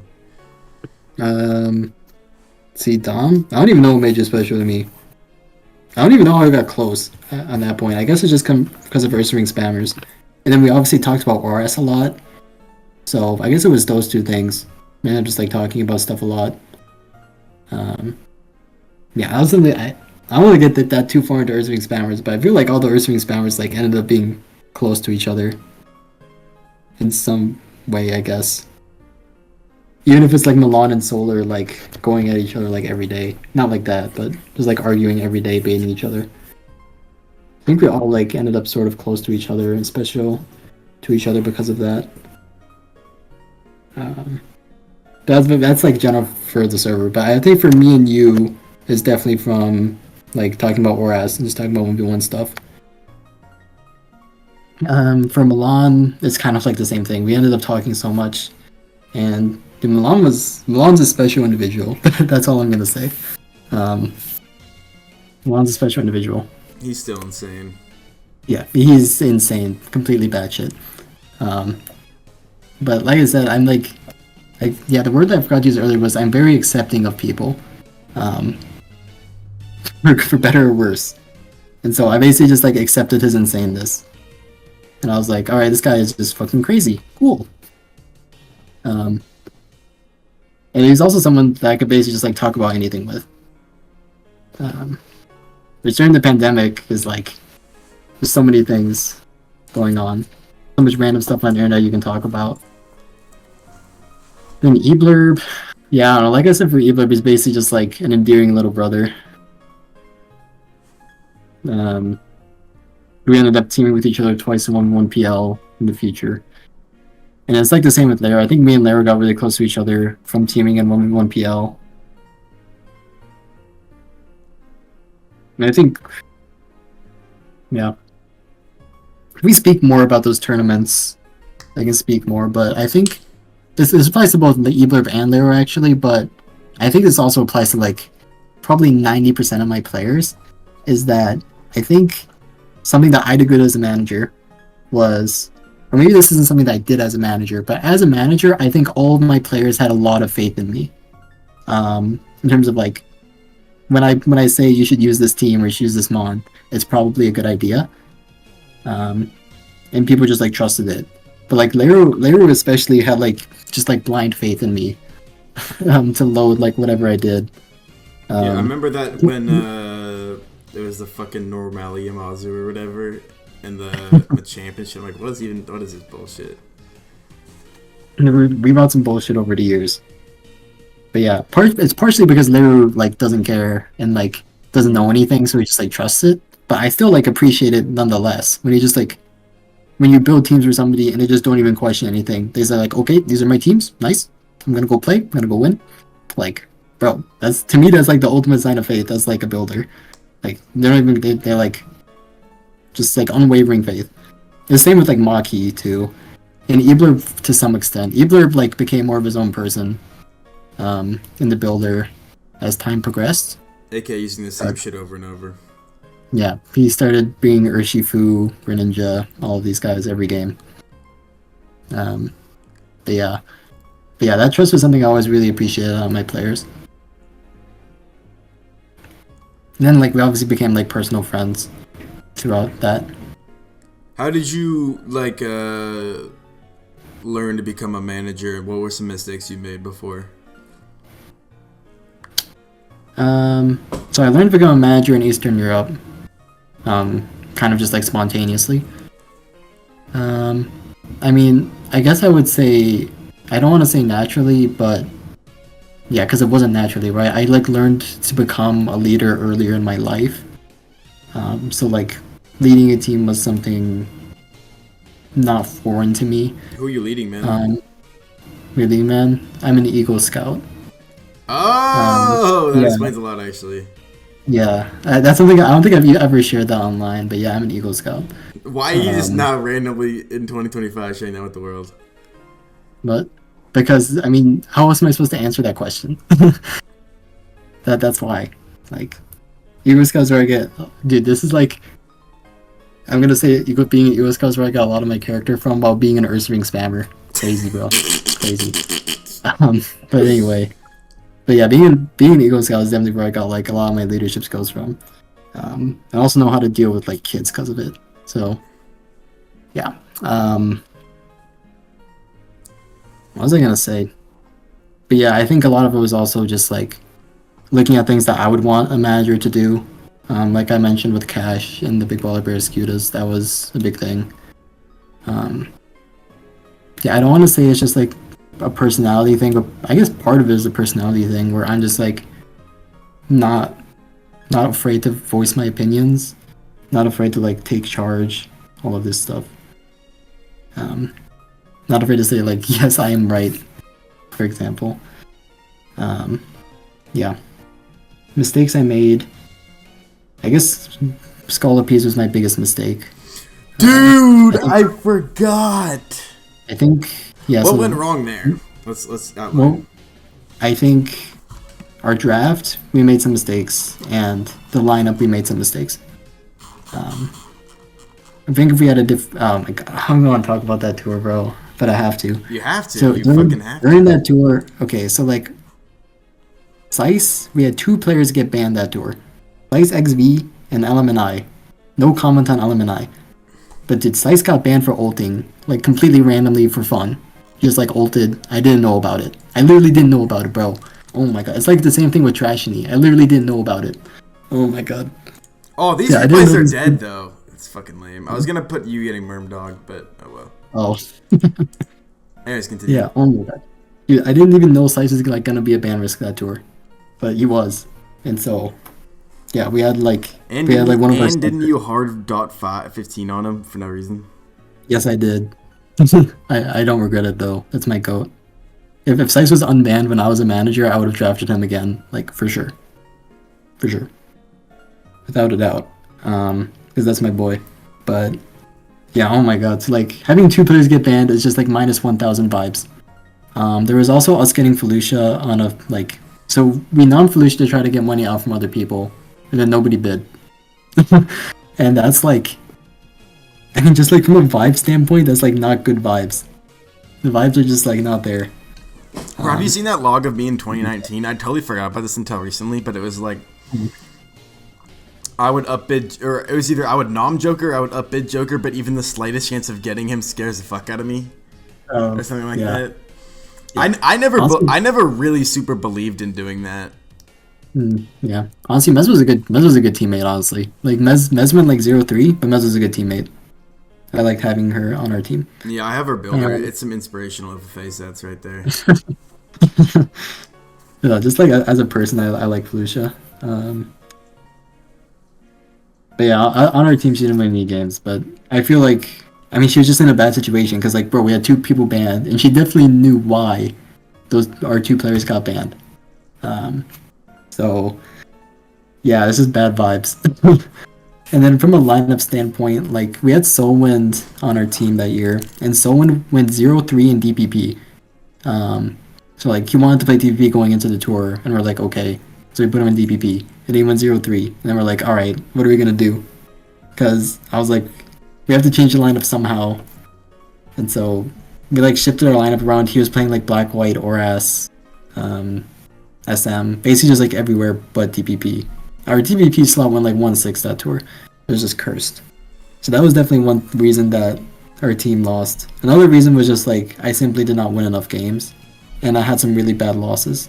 Like for example, you brought up I lost to Merman. That was a really bad loss. Dude, for the longest time, I thought that you went negative that tour. Nope, I went even. Because I subbed that 1 week because, I mean, I also had personal stuff happen that tour with my family. So I subbed out that week.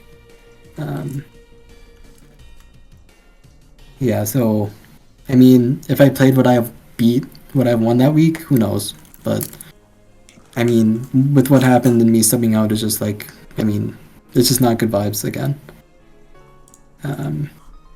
Yeah. What else can I say about the tour? That was the first tour that Death to the West got drafted, so I birthed D to the W into the world. Yeah, y'all had like a good squad like a year or two later. Dude, our team was actually, our lineup was really good, honestly. Like, if we played the lineup that we had week 7, we probably would have made playoffs. Our lineup week 7, we had like Yash, who was one of the subs that we picked up when one of our guys got banned in DPP. We had me and Black White.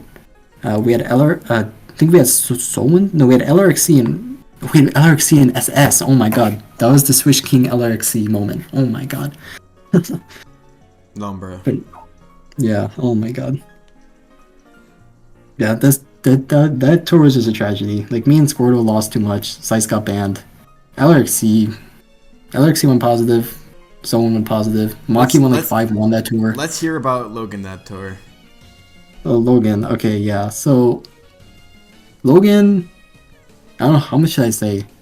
Everything. Logan had like 50k lines in 7 weeks, which is not a healthy amount of lines. Like, obviously Logan's like typing style is just like pressing enter after every word, right? But 50k lines is still an absurd amount. Are we serious? 50k? So I think me and LRXC, I think I didn't do the best to enable him. I feel like I was seeing weaknesses in his teams, but I didn't know how to like say it. Yeah. I didn't know how to like say it because when LRXC talks, he's like so passionate and like he says things. When he like says things, it makes you believe that he's like 100% correct. Yes, he just yes, he does. Yes, he does. Yes. And so that was something that I had issues with. Cause like I remember, there was a week in Black White. We were playing Deg's team, and Maki got 3-0'd like 3 times, I think, and they were like all LRXC teams. And one thing that we lost to was like maybe like an Agron or some sturdy mon, right? And that's where I finally like realized something about a lot of LRXC's teams is how a lot of his teams deal with stall mons is just blowing past it. Just running like a choice band or choice specs mon or a gems mon in Black White's case and just blowing past it. And sturdy prevents that. Like, in one of LRXC's games, he lost, like, a Ryu Nicholas and Oras. I remember that because his Stallbreaker was Toxic Volcanion, I think. Yep, his Stallbreaker was Toxic Volcanion.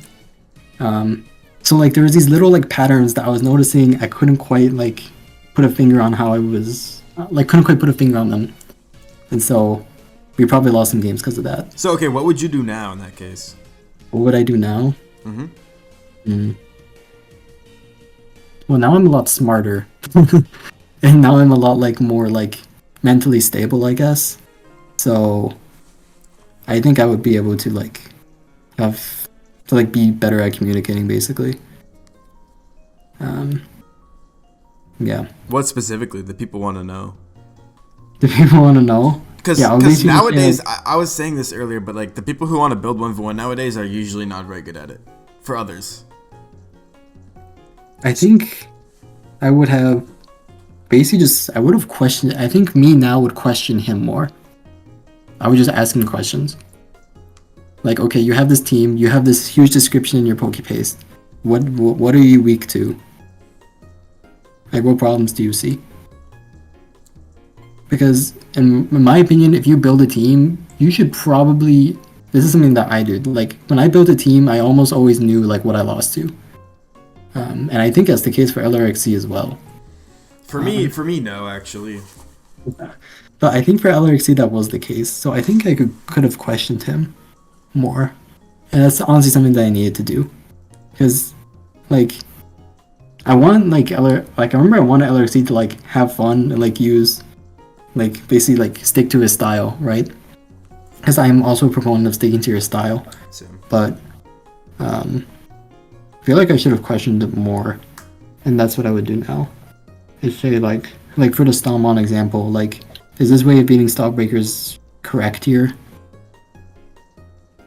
Like versus like OM. So your thing now is you want to be a neutral question asker, and have them figure it out themselves. I think so. I think for LRXC that would work. Obviously, it depends on the person, but I think for LRXC that's what I would do now.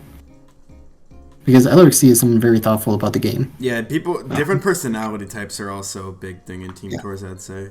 You guys don't understand, like, people who don't know what LRXC was in, like, 1v1, and even in 6v6, like, LRXC is, like, a hyper-passionate person. When he, like, is doing something, he knows, like, everything about it. He's going into all of the little details. So, like, if anyone can think through things and, like, question if it's the right thing to do, it's him, right? And like I said, that's just a personality thing. So you did get good at managing people.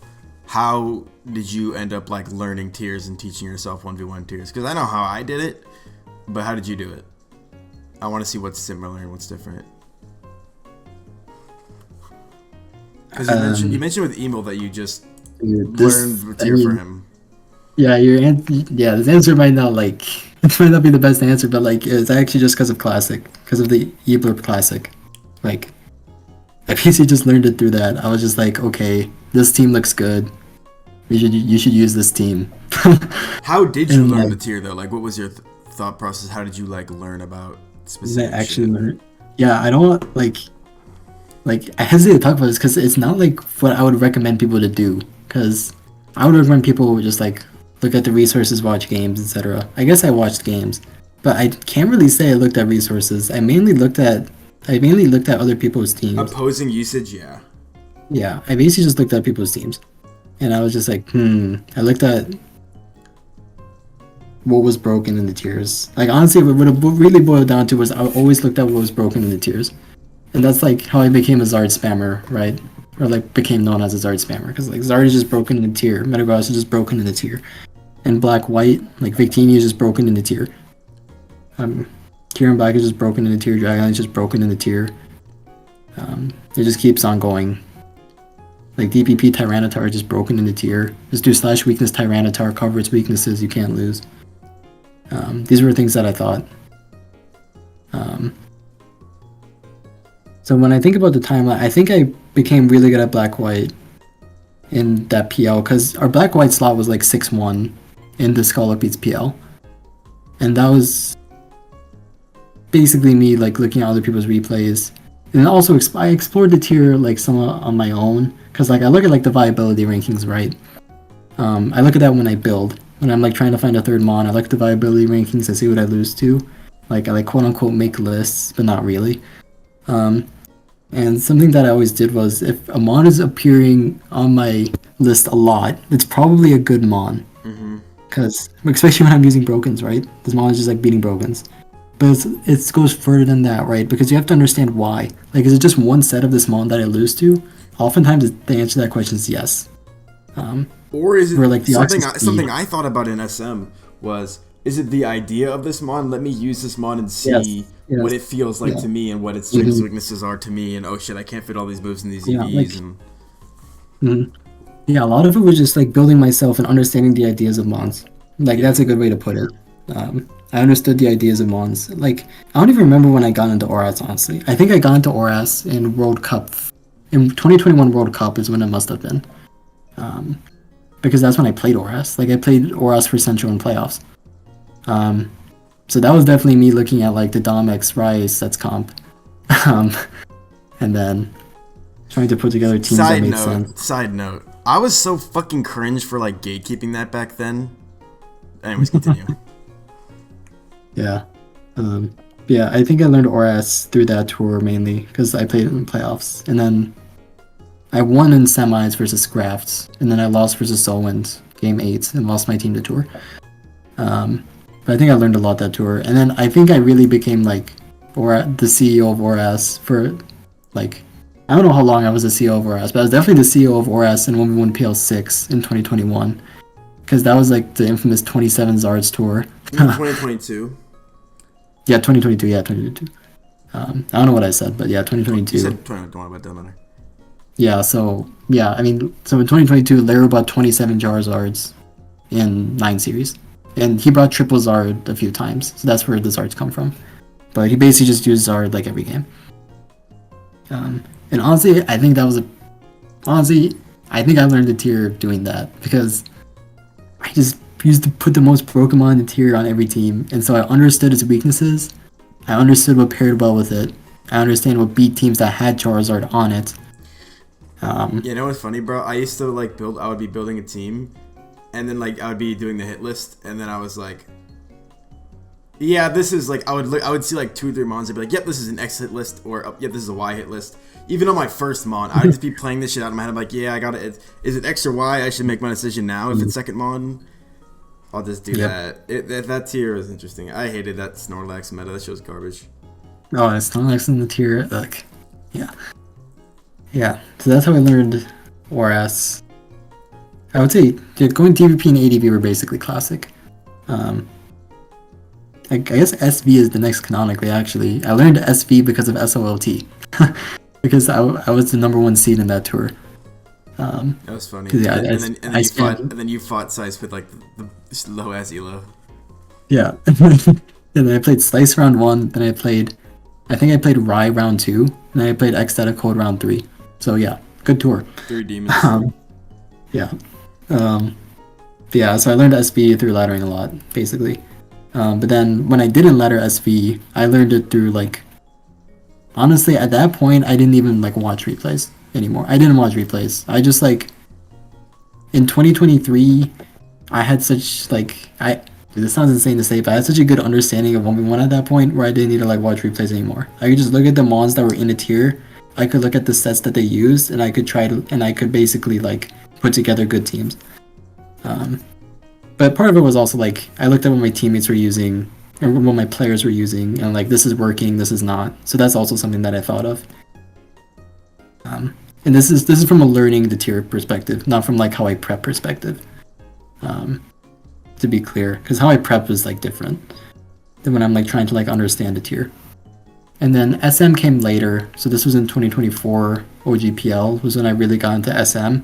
Because like in my past PL teams, I always had like SM mainers. Like I had Squirtle, I had Edgar with Bofer, for example. Mm-hmm. But yeah, OGPL was when I like really got into SM, and I was like, dude, it was only a year ago, but I barely remember my thought process because literally so much has happened in the past year in my life that I'm like struggling to think. I feel like I was building super based on vibes, honestly.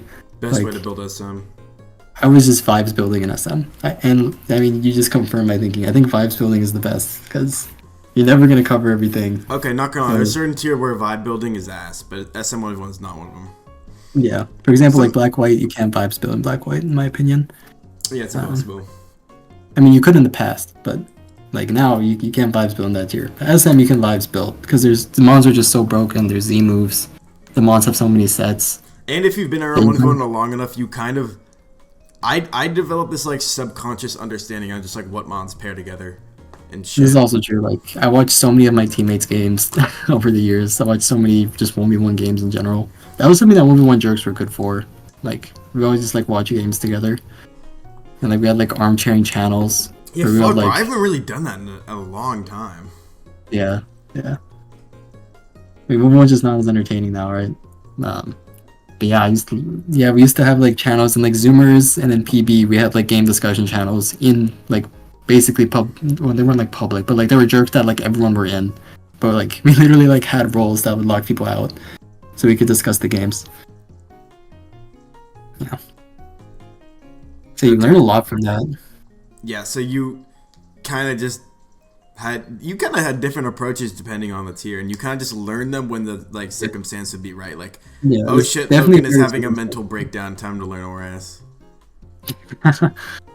Or whatnot. Or oh wait, Frosty Ice Lad forgot to draw like. Or no, it was Frost Ice Lad and what's that dude? Straven forgot to draft another SM player. I guess I'm learning that shit. Me and Gronkster. Yeah, that was a good tour. That was the next question. So, similar. What did you like and dislike about your time playing 1v1, and why did you pretty much retire? I like the people. I like the tier for most of it, I think. I started disliking it towards the end. But also my perception is skewed, right? Because I would say at the start of every tour that I played, okay, so like I rarely played individuals, right? So between team tournaments, I was basically just like armchairing, right? I was like king armchair. Like you're king armchair. I'm like armchair second in command, right? Yeah, it's basically 50-50. Yeah, I was like huge armchair in between tours. So whenever a new tour started, I would always be like, oh my god, I'm like ready to build. I like 1v1. This is so hype. All the gens are so good. And then by the end of the tour, I would just like hate everything. Like, this tier sucks. I can't use anyone on this tier. The builder burnout is ass. That's like, why oh my god. I don't know. PL, I don't really like PL as a tournament. Yeah, like, oh my god. So, my perception of 1v1 is skewed because of that. I would say I like 1v1 as a whole. Like, even still to this day, I think I like 1v1. And if I went back to it and started building it, I would probably enjoy it. But then, in a month from now, I probably would hate it. Like, to be honest, like, if I play like 3 weeks in a team tour, I would probably like already start capsizing. But yeah, that's what I like the most about 1v1. I disliked, like, I mean, I like I said, I like the people, I like the jerks. There were some people that I disliked, obviously, throughout the years. That's just how it goes with communities as a whole. I mean, the biggest thing that I disliked about 1v1 is just how things turned out. Like, there's no other way to put it, right? Like, everyone just got banned. Like, yeah, I don't know what else there is to say. I don't like how that turned out. I agree. I think, even like my last demotion, okay, like, imagine I didn't get demoted, and like, I could have continued to be in like a leadership role. And I could like help the tier more, right? Like I wish things would have turned out differently with that, but they didn't, right? You wanted to? Yeah. And I know you wanted to host PL, but they fucking ditched you for Heika. That guy's an idiot, by the way, in my book. The thing is, I mean, I think after the summer, because during the summer I was super busy during the summer, because I was working and then I was studying for the MCAT at that time as well. For those who know what that is, so. That was not the best time for me. But I think after, I could have contributed a lot. But then I got demoted during that time period. So, this is what it is. Yeah, that's what man. Why did you decide to retire? Let's hear it. When I decided to retire, I mean, I just don't enjoy it anymore. I don't particularly enjoy the community anymore. Because like I said, like, people, like everyone as a whole is just like, not interested in it anymore. Like, people I'm friends with, the people in the jerks, like, yeah, they're just not interested anymore. So, yeah. And like, there's like, when I go into a team now, for example, I can't like, actually, is this true? I was gonna say I can't like recapture like the old Barrascudas, and like the vibes that we had in our team chats. Like that's like really hard to get, I think. That's really hard to get in like SPL even. In my opinion, or like any other like side Premier League. I also just think like this how things went with tiering. I also dislike with like SV tiering and stuff. But I think it probably just comes down to a disinterest with the tier though, and probably partially because I think there's nothing more for me to do in the tier. You know, I had some good individual runs, won some Premier Leagues. Won a World Cup. You don't want a GOAT case? GOAT case? Nah. Yeah, don't need that shit. I thought about it for a little bit. If I won the Global Cup that I made finals of, that Indy 01 won, maybe I would have green chased, but I did not. Yeah, so you kind of distance yourself from the community. Why? Just because there was no shared interest in 1v1, or what's going on? I felt like it was just less exciting. Yeah, there's just less interesting. It was less active. Just because of how things happened. Yeah, I gotta give a concise answer to this one. Like, I don't know what else I can say, really. There's lost interest. Okay, now, next question is like a good transition from 1v1 to like other tiers and other things. Mm-hmm. What were your favorite players to watch and learn from in 1v1 or OU or Ubers or whatever? So, Ubers is a good question. Yeah. I don't want to talk about Ubers though. This isn't really marketed towards Ubers players, so I'll focus on 1v1 and OU. Yeah. So 1v1, I feel like when it came to like watching and learning from, I was never really a team stealer as much as like as much as I watched people's games. I wasn't really a team stealer. No, I'm saying, did you have people that would just like, you would be like, oh, this guy's fucking dope? Oh, like I would enjoy. Oh, so yeah, like, or you'd be like, Dennis, you would try to replicate. So like Dennis the Menace, obviously. Like in SS, Dennis was like, I mean, if you think like SS was like 2 years, maybe 3 years. Like Dennis the Menace was like the guy to beat for those 3 years. Mm-hmm.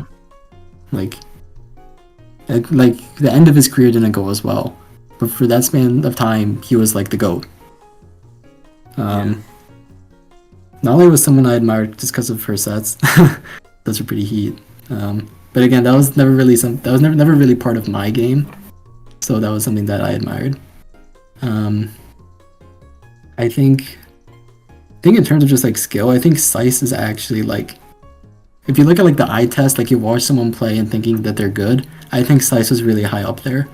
Like, I actually thought the exact opposite. I think the dude's ass. You think the guy's just dog shit? Yeah. But yeah, I think all the people at their peak also, like prime ecstatic cold was like insane to watch. He would like always pick right. He would always have the tech. Crazy. I mean, I teamed with him during that time, so yeah.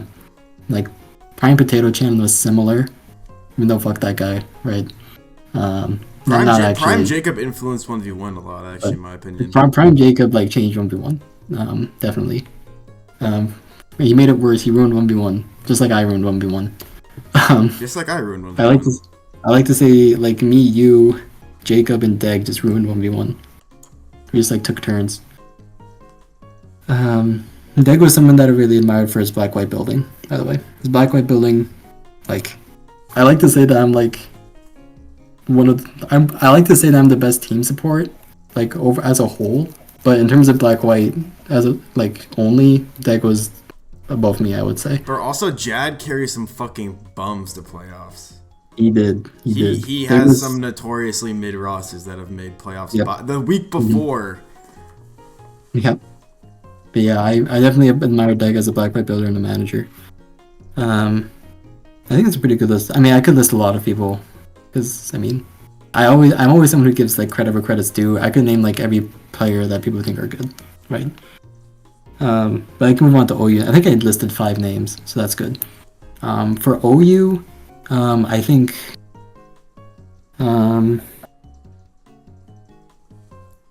for teams, I was also not really like, it sounds weird to say, but I wasn't really a team stealer in OU, honestly.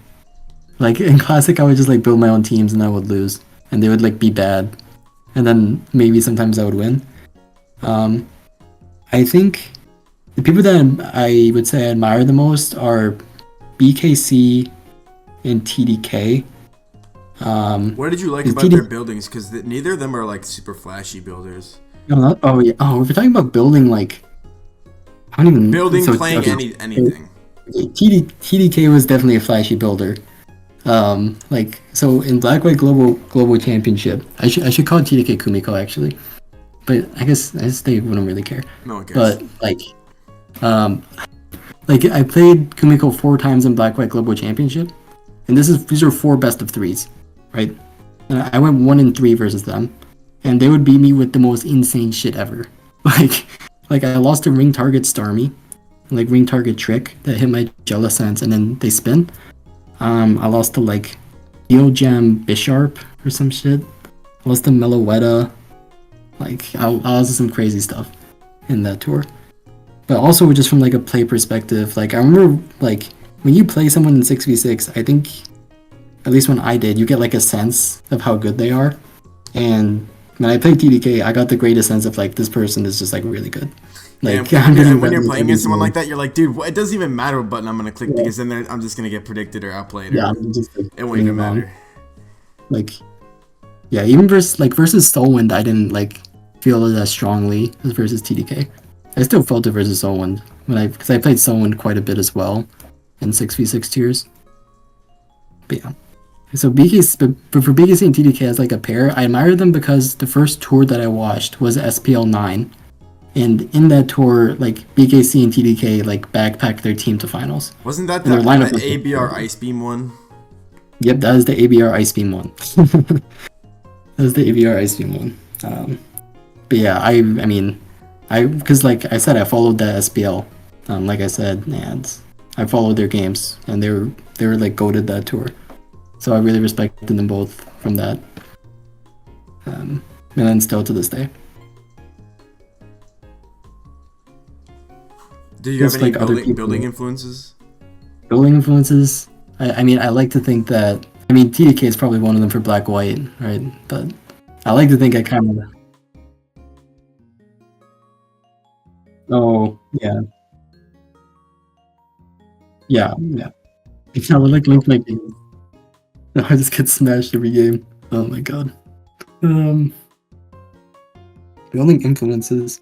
I feel like when I play an individual, I look at a lot of replays. Like in Smogon Classic, it's like, okay, talking about the most recent Smogon Classic in 2024, I didn't test a single team.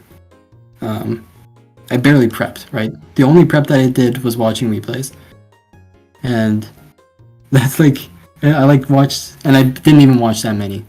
I was mainly like looking for like some sort of inspiration to get like. I just built random shit and prayed, and it ended up working out. But yeah, like I wouldn't say I just had like one inspiration. I would say I basically looked at like the whole body of like the current community, because there's threads now. If you look at like RBY Invitational, 80 like Callus invite threads that have like the teams, I look through all of those teams and I go like, these seem promising. So that's probably where I got the most inspiration from. Because like building is like weird, because I think as like both a builder and a player, I definitely have a style. Like I'm not gonna look at someone's replays because someone uses like fat like every game, or like most games, and I'm not someone who's good with fat. Like I'm just not. Like never have been. So like stealing his team doesn't make sense, but also stealing like an offense player's teams is kind of sus, in my opinion. Because I mean, you can like steal off like an HO team, and then you can load into the game. You can just win just by like clicking random Ooga Booga setup moves, right? But as soon as you can't do that and you don't know the intricacies of the team, you're like cooked. So I didn't really like doing that, and that's why I liked building my own offenses. Even if they were like not very structurally sound. And like didn't follow team building conventions. I like understood like how they would work. And that was really what was important to me, I think. So I would say I didn't really have like builder influences.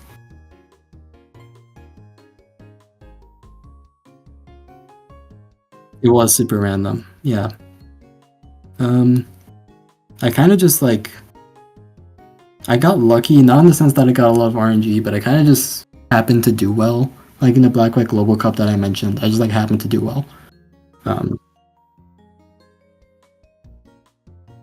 Oh, okay. In Classic Playoffs, I definitely got some key RNG. I'll get to that. But like, in terms of like, I think I got good at Black-White just because I happened to be able to play a lot of games at it.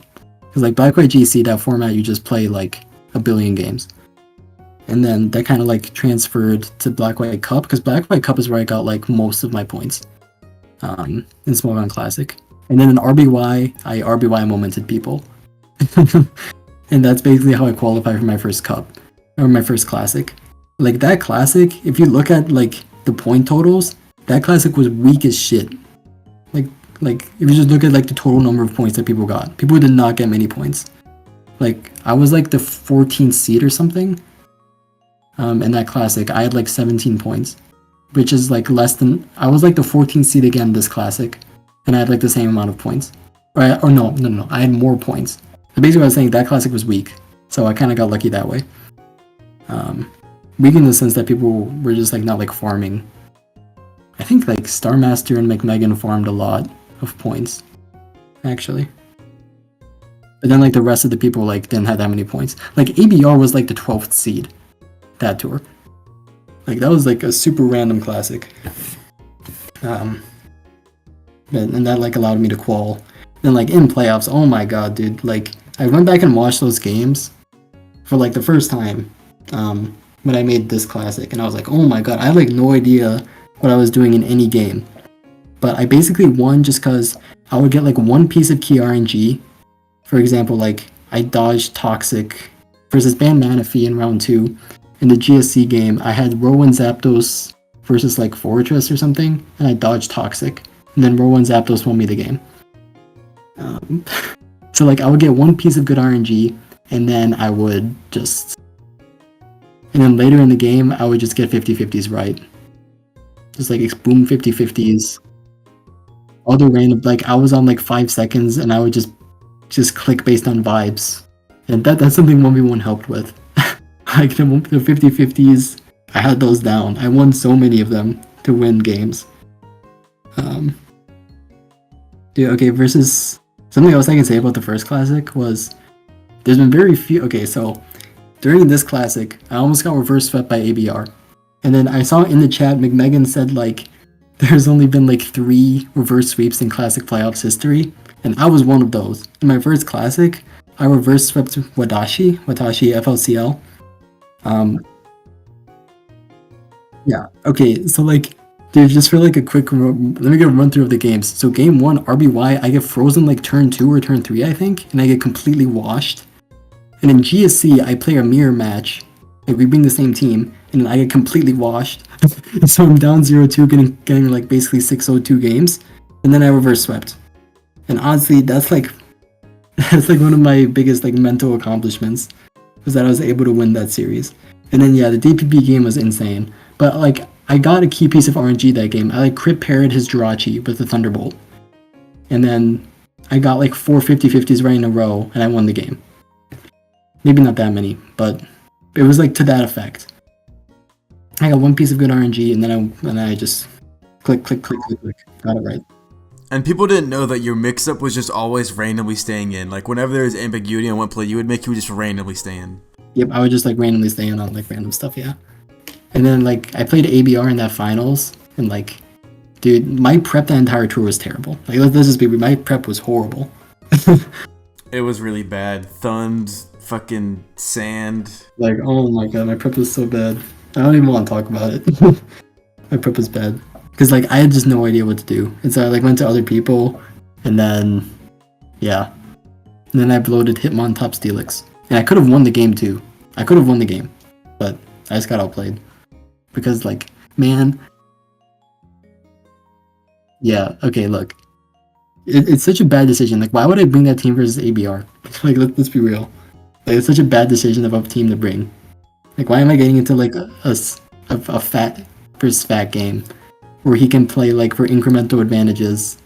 Like, it's so dumb. Where he can, like, play around rapid spin, he can play around rest turns, and all of this. Such a bad decision. That was the first classic. The second class, should I go to the second classic, or do you have anything else on that one? Go ahead. This video is already 2 hours anyways. By the way, I had to actually redub the last fucking hour of this video in. If you're still watching, shout out to you. Drop a like, drop a sub, drop a comment, all that shit. It sounds a little weird, not gonna lie.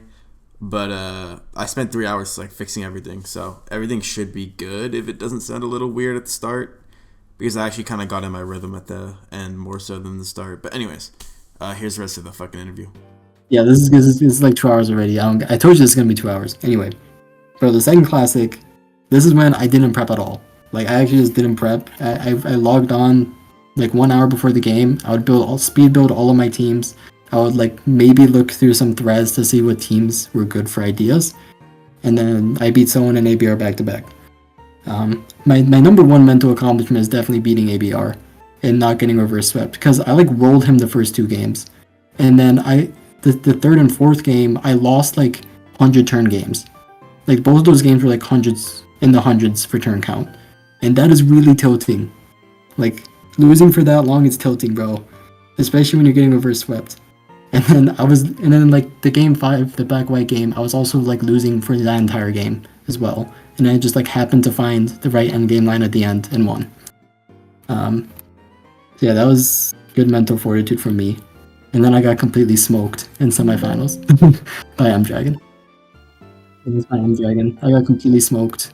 I forgot to click baton pass with a sub up with Zapdos. So I had a perfect matchup too, but yeah, I'm just stupid.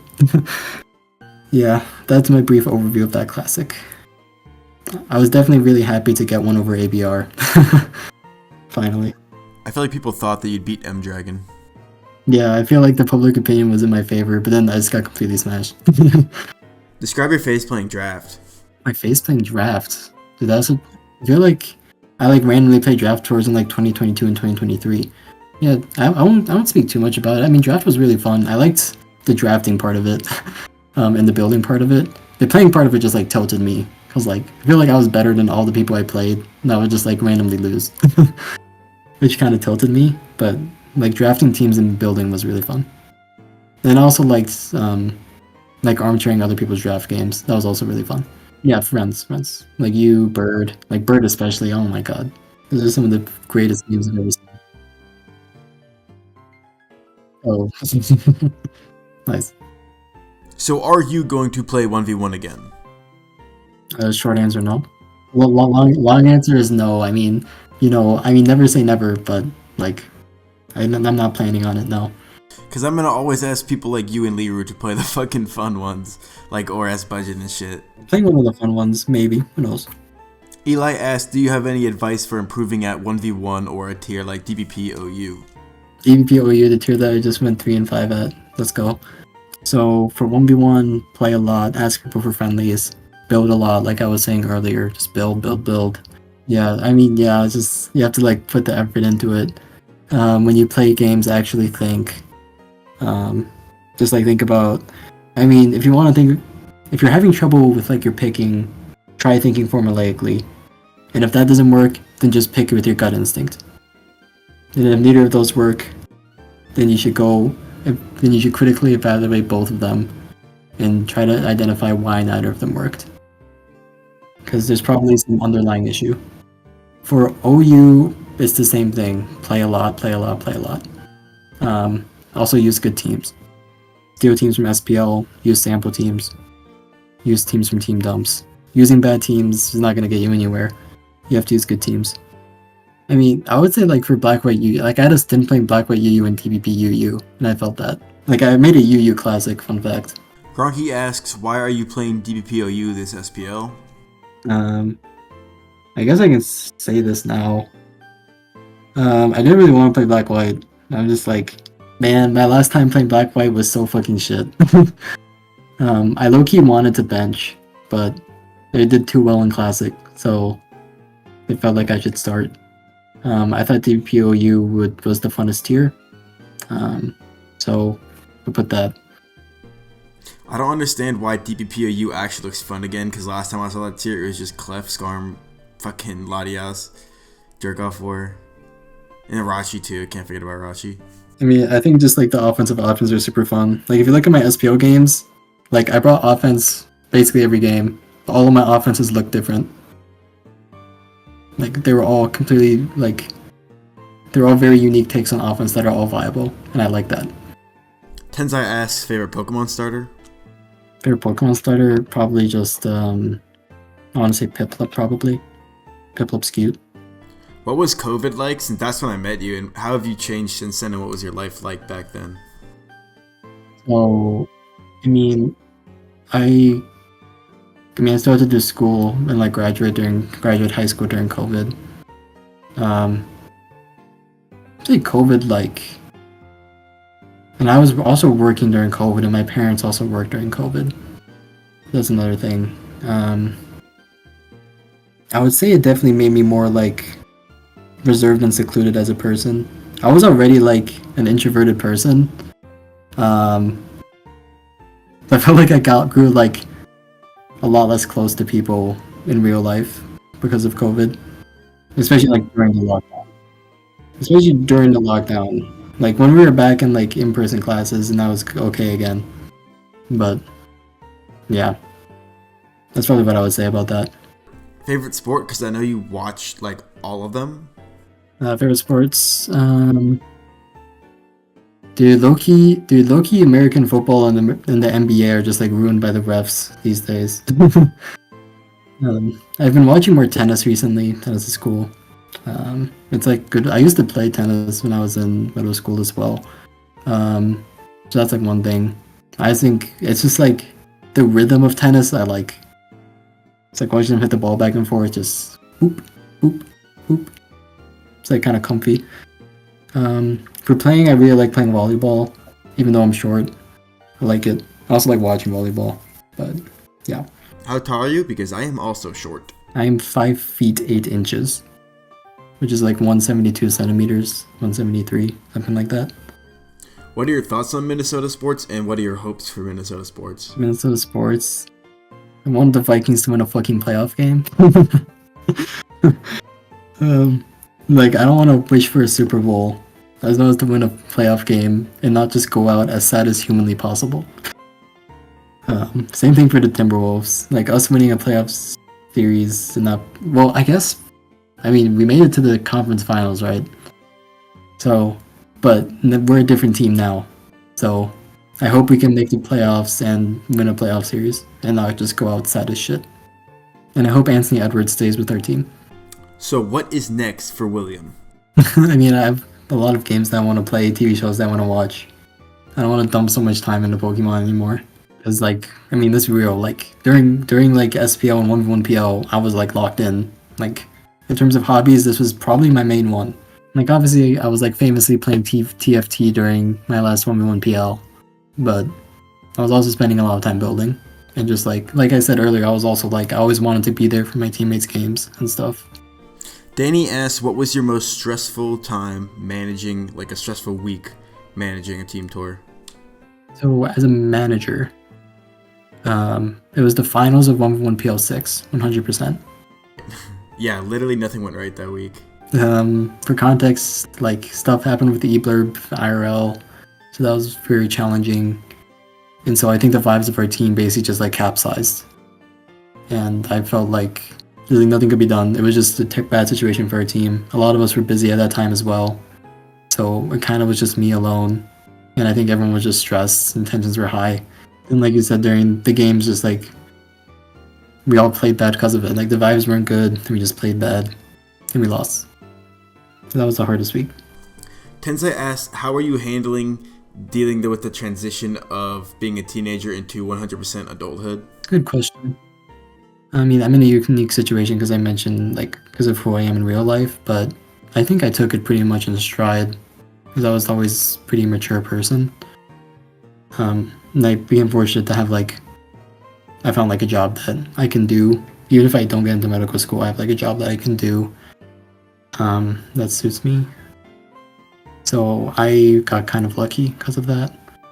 I think because I'm, like, still in school and I'm still going to be in school, it's, like, different.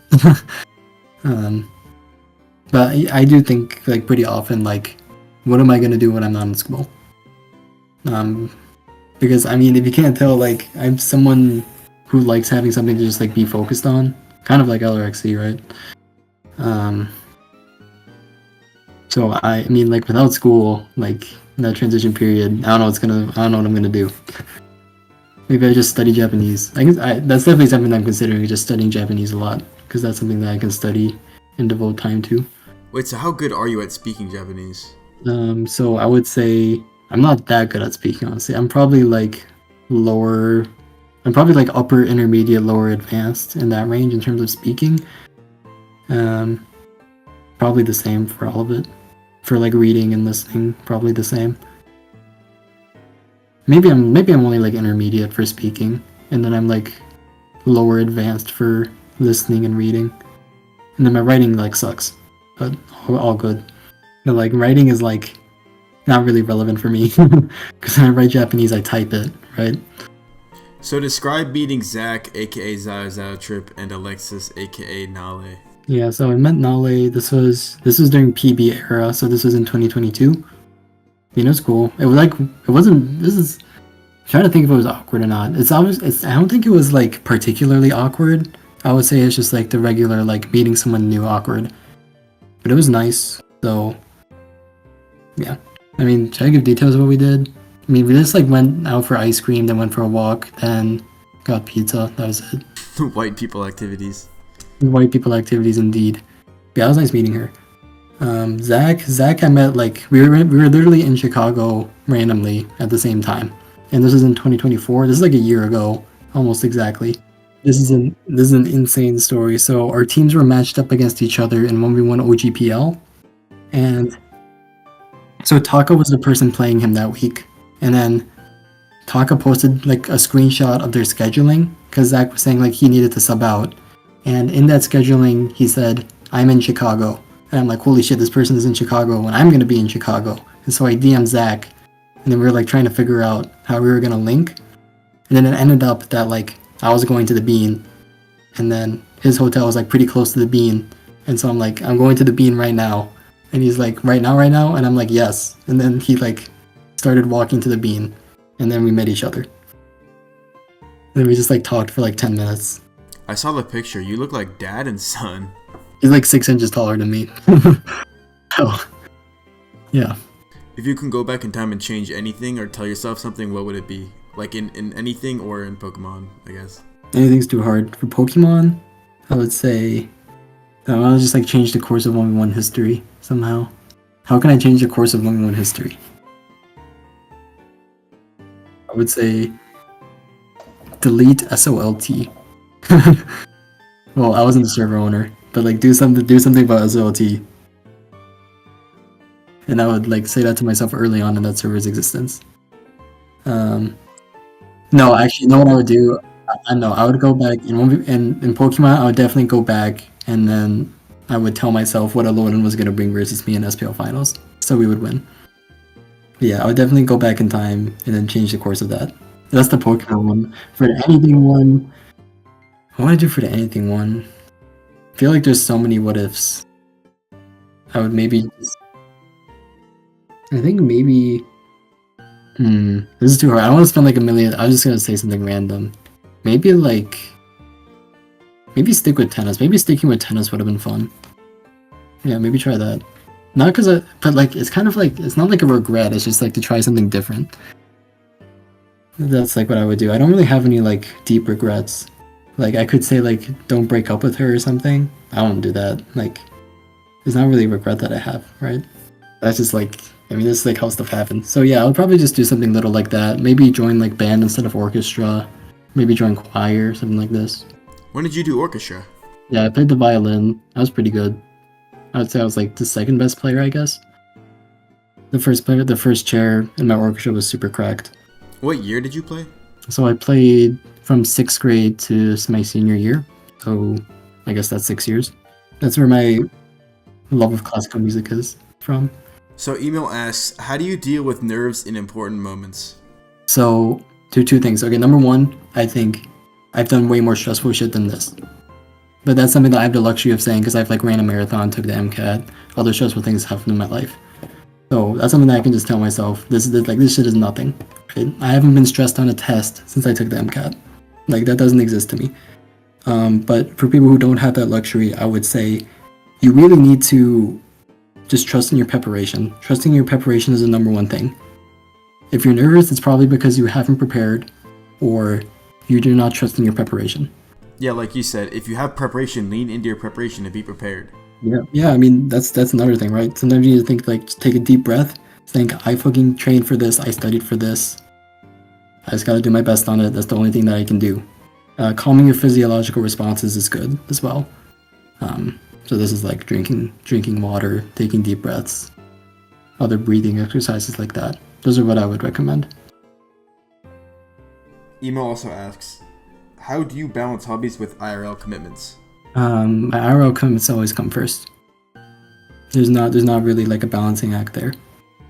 The things that I'm committed to in real life have to come first. Because I mean, I'm committed to them, right? I'm someone who feels a very like strong sense of responsibility in that sense. So, yeah, I do also feel a very strong sense of responsibility for hobbies, like with the 1v1 and SPL stuff, right? But even before that, like IRL stuff has to come first. Another question, how to stay committed / not get drained throughout a team tour? A lot of this is like, so I never really talked about like the Bears structure and like the Bears system, but I think being like very systematic about how you do things is probably the best way. And another thing is also recognizing that you are going to get burned out at some point, and sometimes you're going to have to accept that you're not going to bring your best team, and you're not going to play your best games. And if you need to take a week to just like say like, hey, I'm not going to prep this week. I'm just going to load something that I think is good. I'm just going to load this set of teams that I think are good. In order to save like you're building juices for a later week that's more important, do it. You need to build in playoffs. This week that matters the most. The start of the tour. But sometimes because the playoffs are the games that matter the most, you want to reuse teams that you know are really good. Also true, yeah. It's also true where like sometimes you need to just like be at your 100% every week because your team is like in the hunt for playoffs. You're not like guaranteed in, right? But even at the same time, like maybe making the use of your early year motivation is good. Like when you're motivated, do a lot.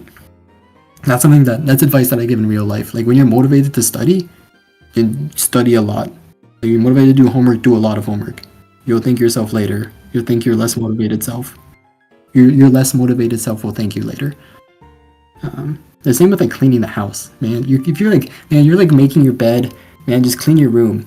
Like you're cleaning your sink, just clean your whole bathroom. That's like my general advice. I don't know how that related at all to our previous conversation, but that's just general life advice. Okay, and this is the most email question of all time. How do you deal with annoying teammates / teammates that are losing? How do you deal with annoying teammates? Understand what are they being annoying about. Like, are they annoying from a personality standpoint? In that case, like, you have to identify if it's, number one, if it's bothering you. Number two, you have to identify if it's bothering you enough that you need to say something about it. And then number three, you need to find out if it's bothering other people.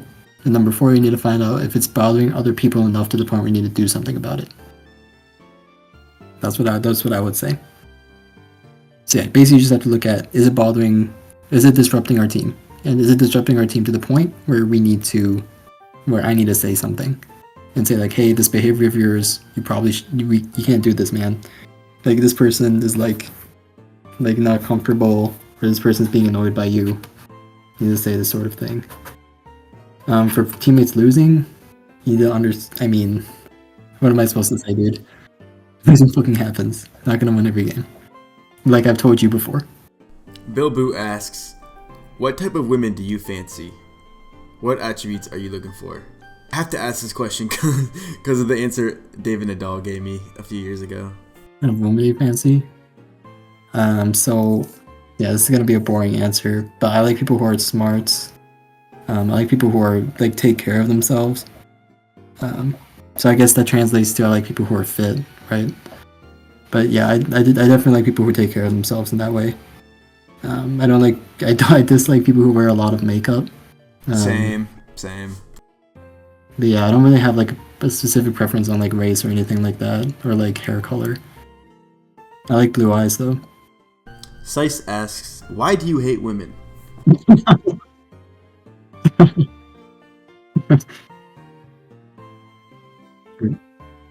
Why do I hate women? I do not hate women. I actually like women a lot.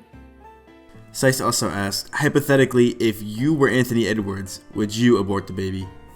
I'm pretty sure he has a lot of babies, bro. And he probably has more that have gotten aborted, if I were to guess. So I guess if I were Anthony Edwards, this fucking sucks. He probably does have kids we don't know about. Yeah, I mean, it's probably just one of many for Anthony Edwards, man. So short answer is yes, I guess. Dude, if I'm in that situation where I'm the baby daddy to like, I'm probably have like 3 right now. I have like 3 on the way. Who knows how many who knows how many I have that I don't know about yet. Slip asks, if you had 24 hours to start a hobby and show something at the end of the 24 hours, what would it be? 24 hours is crazy, bro. Crazy question. What can I do in 24 hours? They say often, I think people say like first 24 hours is the most important. Maybe something useful would be something like coding, because that's not something I have a lot of experience with. So yeah, I would do coding. I don't know what kind of coding, but something.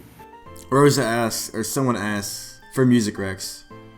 Give me some music recommendations. Sure. So I'm a very mood dependent listener to music in actuality. So like, I mean, I'm obviously characterized as a J-pop listener, right? And I do really like J-pop.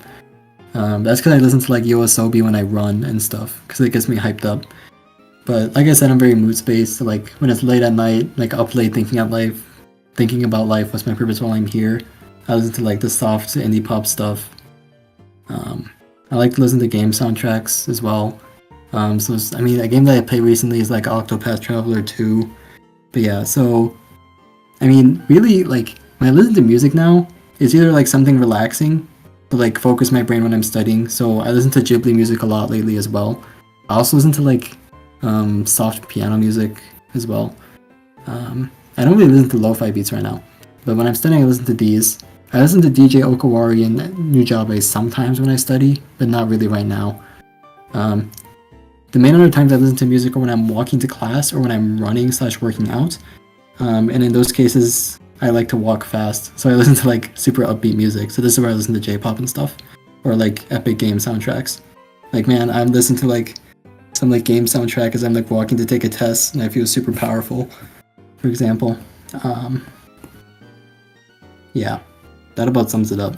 I can link you songs at some point. We should continue on. Rosa asks, why is your name Crucify? Why am I named Crucify? This is embarrassing. So the Lord came from just like, dude, I'm actually just like a bozo. I thought Crucify was taken on Smogon, but it wasn't. And I didn't want to add a number after my name, so I added Lord because I thought it sounded cool. I feel like a lot of people had Lord in their name. Like I think of like hella people with Lord as their first word in their username from like the XY era. Yeah. For where I got Crucify from, I stole it from somebody that I played Call of Duty with back in the day. It was in Black Ops 2 League play. I got matched up with someone named Crucify on the opposing team, and he was just like Master's rank, or I don't know if it was Master's, but it was like the highest rank, and he had like no clan tag, and it was just all lowercase Crucify, and I thought that was baller as fuck, so I just stole it. That's simple as that. So tell us about playing League and COD when you were younger, I guess? Oh, League of Legends. League of Legends I did play a lot, yeah. Yep. I mean, nowadays I obviously play TFT. I don't play, like, Summoner's Rift. Eli says, pick one of TFT, League, or basketball to save. You can never play or watch the other two again. I would just choose basketball, because I think I would miss watching the NBA playoffs. For League and TFT, man, I can play other games. Like, it's fine. But for basketball, I think I would actually just sorely miss the NBA playoffs. Every once in a while, I'm reminded of the days in, like, the basketball server and Ursus when you would rage about DeAndre Ayton every playoff game. Oh my god, my DeAndre Ayton hate watch. It's so crazy. I was hate watching him so hard. I'm hoping this year that Minnesota versus Memphis happens, because that was, like, one of the first series I watched, and you were there, and it was a fucking crazy series. Yeah, you gotta invite me to the basketball server, and we gotta watch those games. If you're down to get baited by Go Hard like the old days, then I'll toss you an invite. Yeah, oh my god. Save me. Okay, these are some Owen questions. Who are the top 5 1v1 players ever, in your opinion? top 5. Number 1, Squirtle 1v1, lot of rings. I think he's the best player overall. Smart with his builds, smart with his plays. Number 2, I guess the rest I won't say in order. Number 2 is probably Potato Chan, one of the best builders ever, one of the highest peaks ever. He's just really good. Unfortunately, we won 1v1 PL together. Also, he went negative. That's all good. Number 3, probably ggopw. Am I putting Potato over ggopw? I guess I am. Because ggopw was like insane. Like winning 3 seasonals is like 6 rings now. Gotta understand. Like ggopw had like that invincible arc, and he was really good at picking insane techs. All of this. Number 4, ecstatic cold, also invincible at his peak. All the techs, all the picks. Like I mentioned earlier with him. Number 5, tough one. I think I haven't thought about this in a long time. Would I say close now? Would I say Landon now? Probably wouldn't say Landon. I don't think Landon had enough impact outside of the game. I feel like I would say close.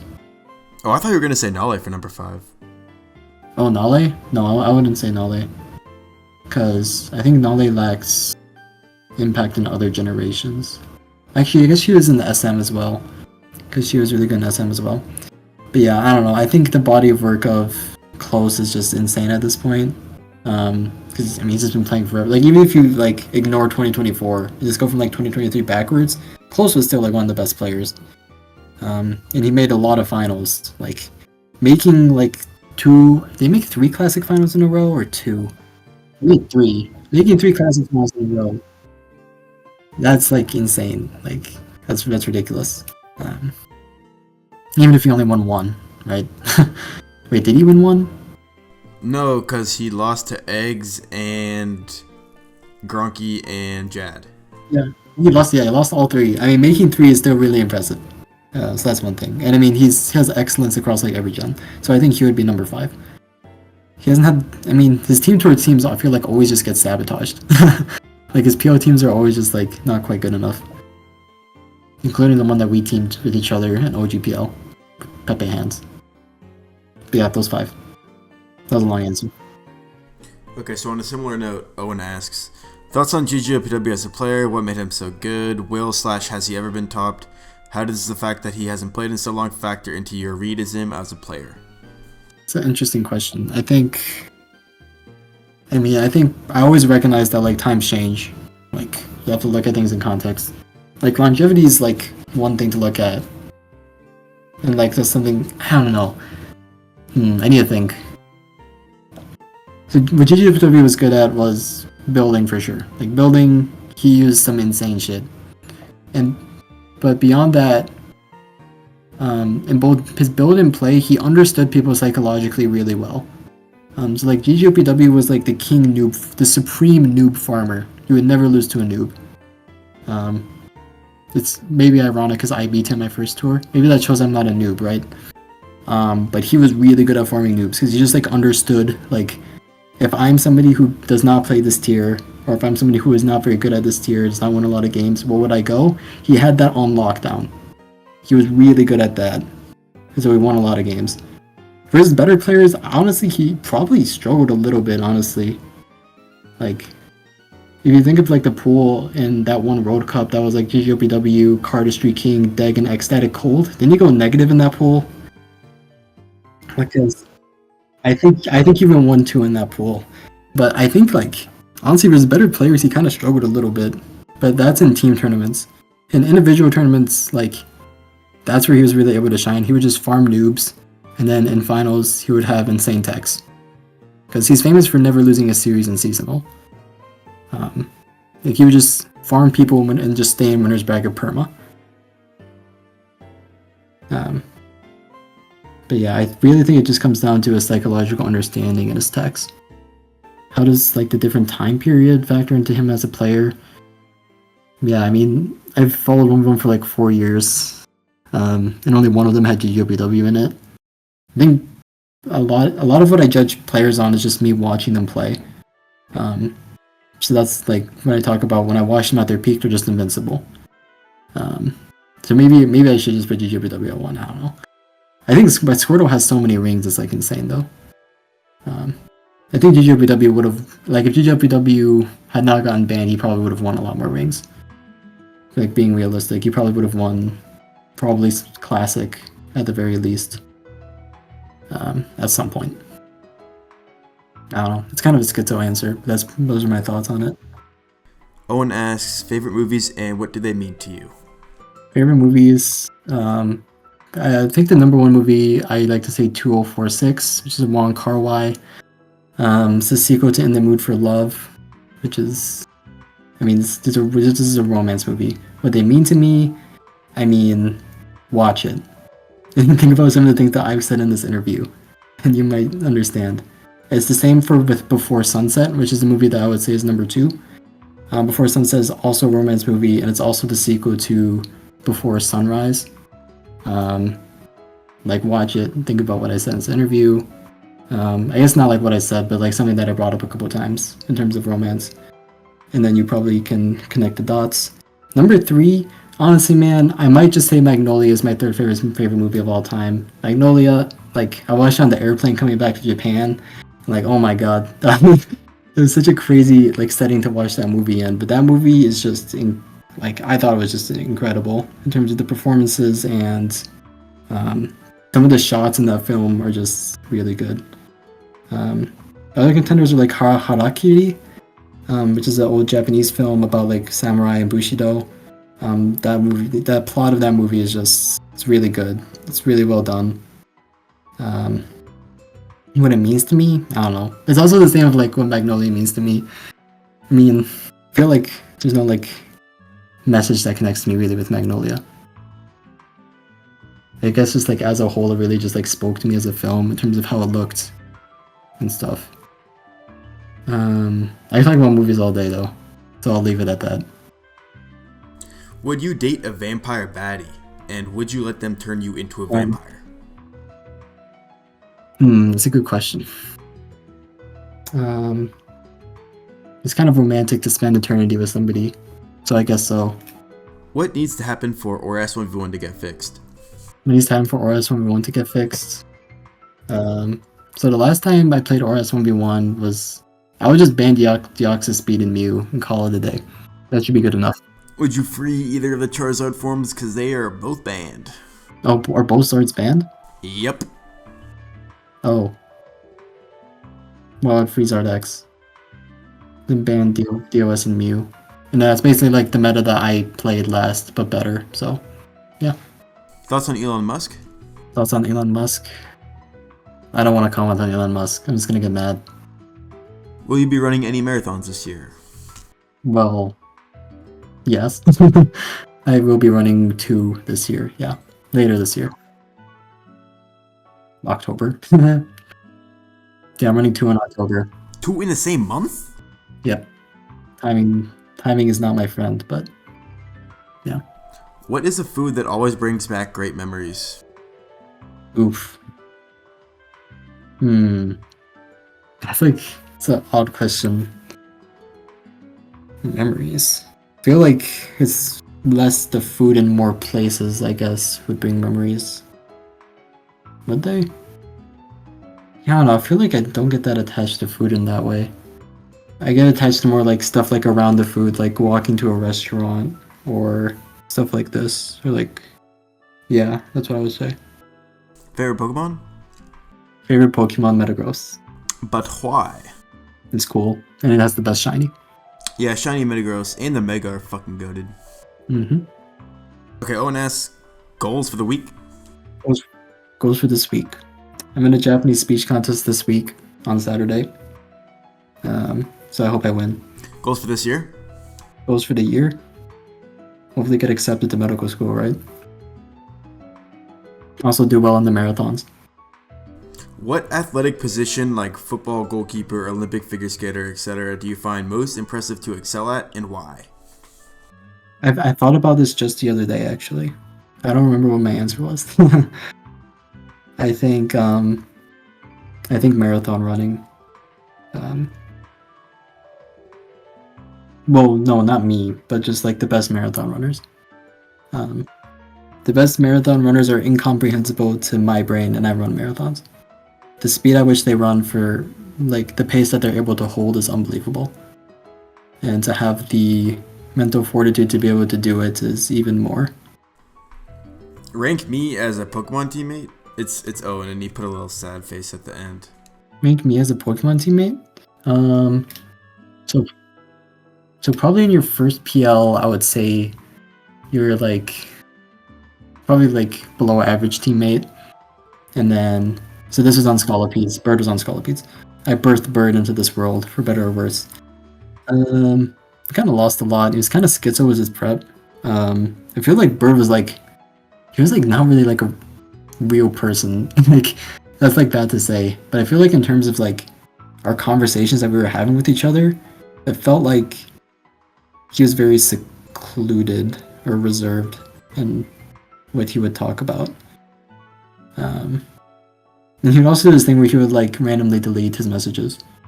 Like he would like type something and delete it, and then he would type something else. Like Shane? Yeah. And I think just like, I mean, obviously he lost his games, which part of that is like both me and LRXC take some credit for.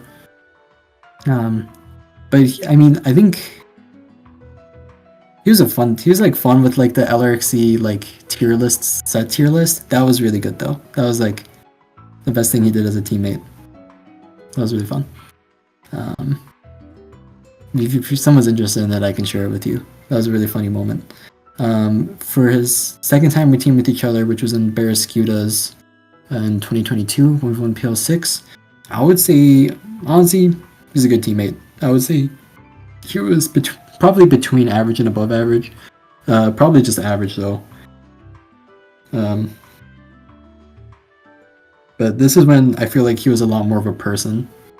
Like he was like, but that was also because of like 1v1 jerks, right? He got into 1v1 jerks by that point, so he was a lot more of a person who would just like talk about random stuff, joke around, and I feel like I got to know him a lot more as a person. I felt like I knew nothing about Bird when we teamed the first time, and like we like teamed the entire tour. I still know nothing about him. But yeah, I learned a lot more the following tour.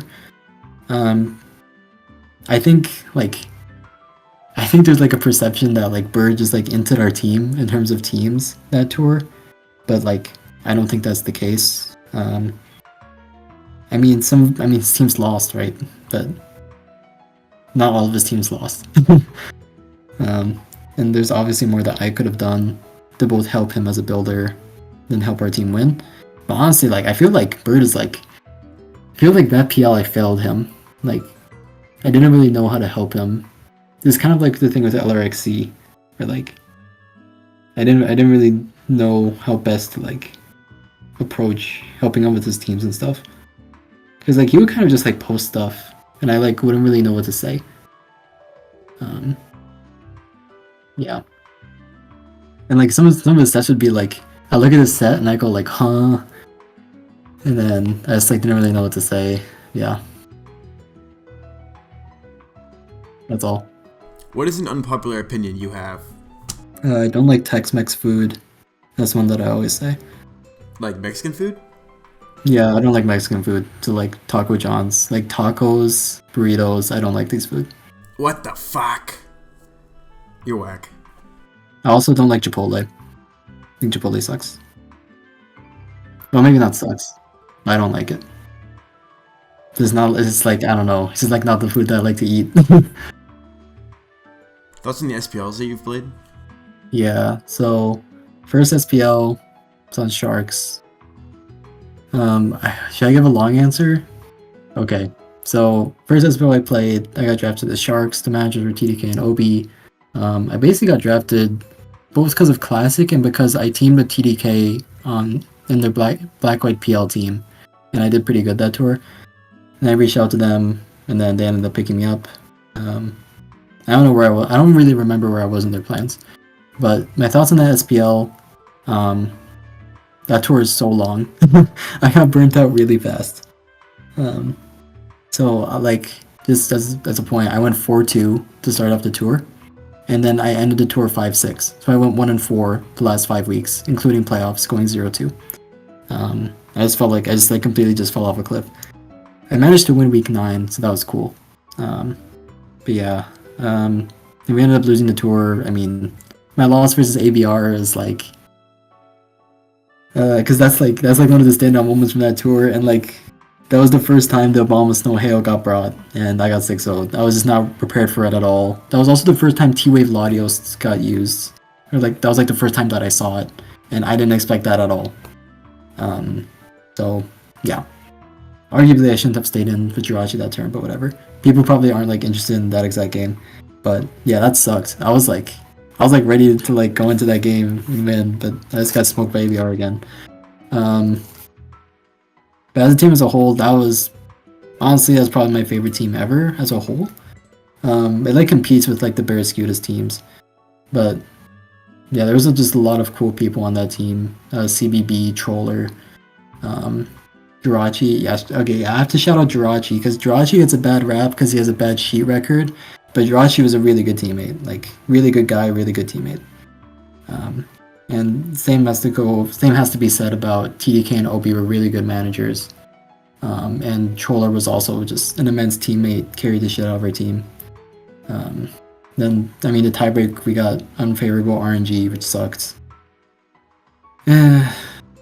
Dude, that team is like, dude, if you look at the sheet records on that team, like what our individual records were, we only had 2 like insane records. But we didn't have like any records that were like terrible.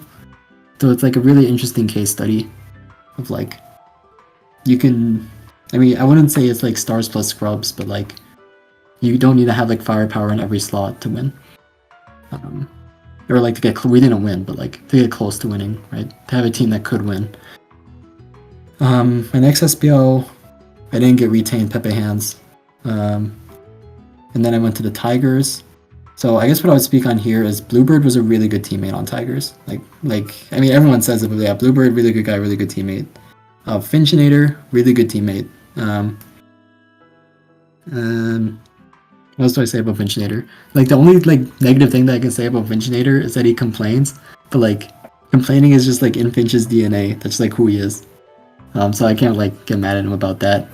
He's just Finch, great teammate. I would definitely like people say he's a bad teammate. I would just like disagree. Like Finch cares a lot. Always testing people, always helping people out. Good dude. Also, to the viewers, this dude's team making finals was like a fucking anomaly. Like he was like a fringe playoff team, and then they just made finals TV. Also making finals was nuts. Yeah, like dude, okay, I can tell one more thing about Sharks. So like, I remember it was like week 7, and then me and Swappa were the first 2 to play, and we both lost. And we were like people who had like won the previous weeks. And then people were, I think like, I saw a screenshot after tour, like John, like Brofist, like DM TDK, like season over at that point. And then we ended up winning that week. And we ended up winning the next week. And then we won week 9, then we were in playoffs. We kind of just like turned it on towards the end of the season. And then we managed to get past the Tyrants with me getting 6-0 by ABR. And like we were up 6-5 in that game. Like if I won, or we were up 5-4 actually, because there's only 10 slots. So like I win that game, we would have been in finals. But I got 6-0. And we still managed to win the tiebreak. That's how good my teammates were that tour. Yeah, Tigers, I guess the other notable thing to talk about is Ojama. Like, honestly, man, I think Ojama, like, in SM was probably just, like, the wrong slotting.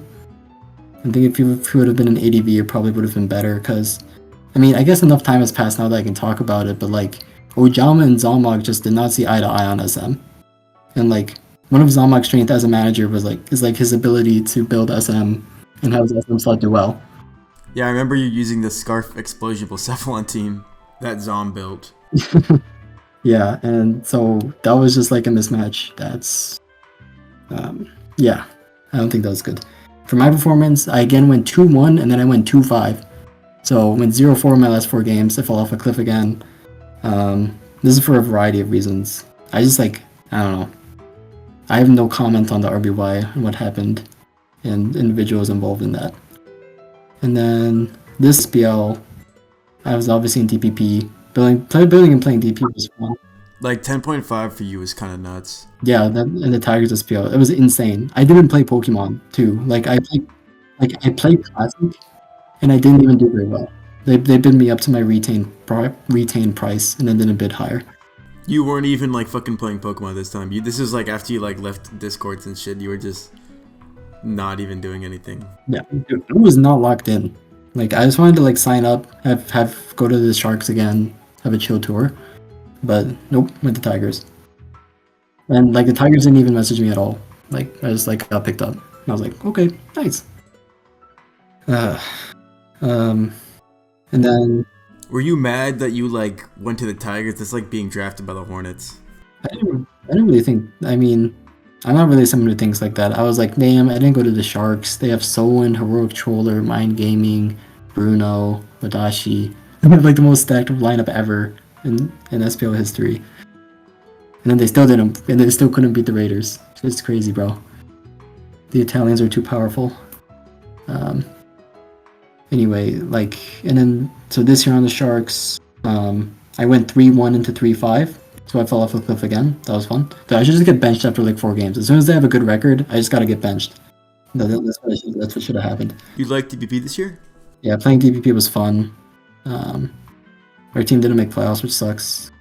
I think our vibes just I think we just like got complacent, honestly. Like our vibes just like weren't good. I feel like people just like didn't care and didn't have like a drive to win the last few weeks. Myself included, obviously, as evidenced by me losing all of my games towards the latter half of the tour. Yeah. That's about all I'll say there, I think. That tour's pretty fresh, so I don't really want to say too much about it. 20 years from now, what are you sure you will remember from your time playing Pokemon? I mean, probably the people, right? I'm gonna look back. I'm gonna think about Dom Showdown, Eric Blurb. Yeah. Probably not. I mean, honestly, my memory's pretty good, so maybe I'll remember my 1v1 series. Who knows? I'll be able to remember where I was sitting when I lost to someone in the World Cup finals. Weren't you using your grandma's phone or something stupid like that? Yeah, I was. Yeah, you remember that. Yeah, I played. Okay, so like my phone died. I was at a family gathering. My phone died, and so I had played on my grandma's phone versus someone in the deciding game World Cup finals. And then I lost a couple 50-50s and lost the tour for my team. Pepe hands. I picked the Metagross 2-1 and lost, bro. That's how dire it was. Dude, I picked the Metagross 2-1 and lost that series. So insane. That's like a 1 in 1,000 chance of occurring. Holy. Favorite jargon word related to your field of expertise, interests, or hobbies? Favorite jargon word? Dude, I have to say a TFT thing. Probably going 8th in TFT. Going 8th and I'm 8th is pretty funny. What the fuck does that mean? It means like you're going last. So like going 8th means you got last in TFT. So generally you say it like when shit is like not going well. You just say like I'm 8th. Yeah. I think I'm 8th is really funny. Thoughts on gatekeeping? Gatekeeping is probably bad, but it kind of depends. I don't know. I think it's bad in general. I think knowledge is something that is to be shared. Is probably what I would say, concisely. Thoughts on being a hater? I mean, everyone's a hater of something. Explain. What do you hate yourself? Okay, look. When I hated on stuff, when I say like this team is bad, etc., I always had reasons behind it. I don't think there was very many times where I just said this is dog shit without giving like some sort of reason. And I was always able to explain the reason. If somebody like ever like, if like the opportunity ever came where someone pushed me on why I said something was bad, I would always be able to explain it. I was generally not someone who hates on things for no reason. That's what I would say about that.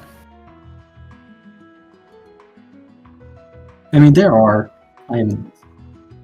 Okay, the world may not know this, but you used to be a rage quitter. Do you still rage, and if so, when? Last time I raged in this SPL actually, after I lost one of my series, I completely molded.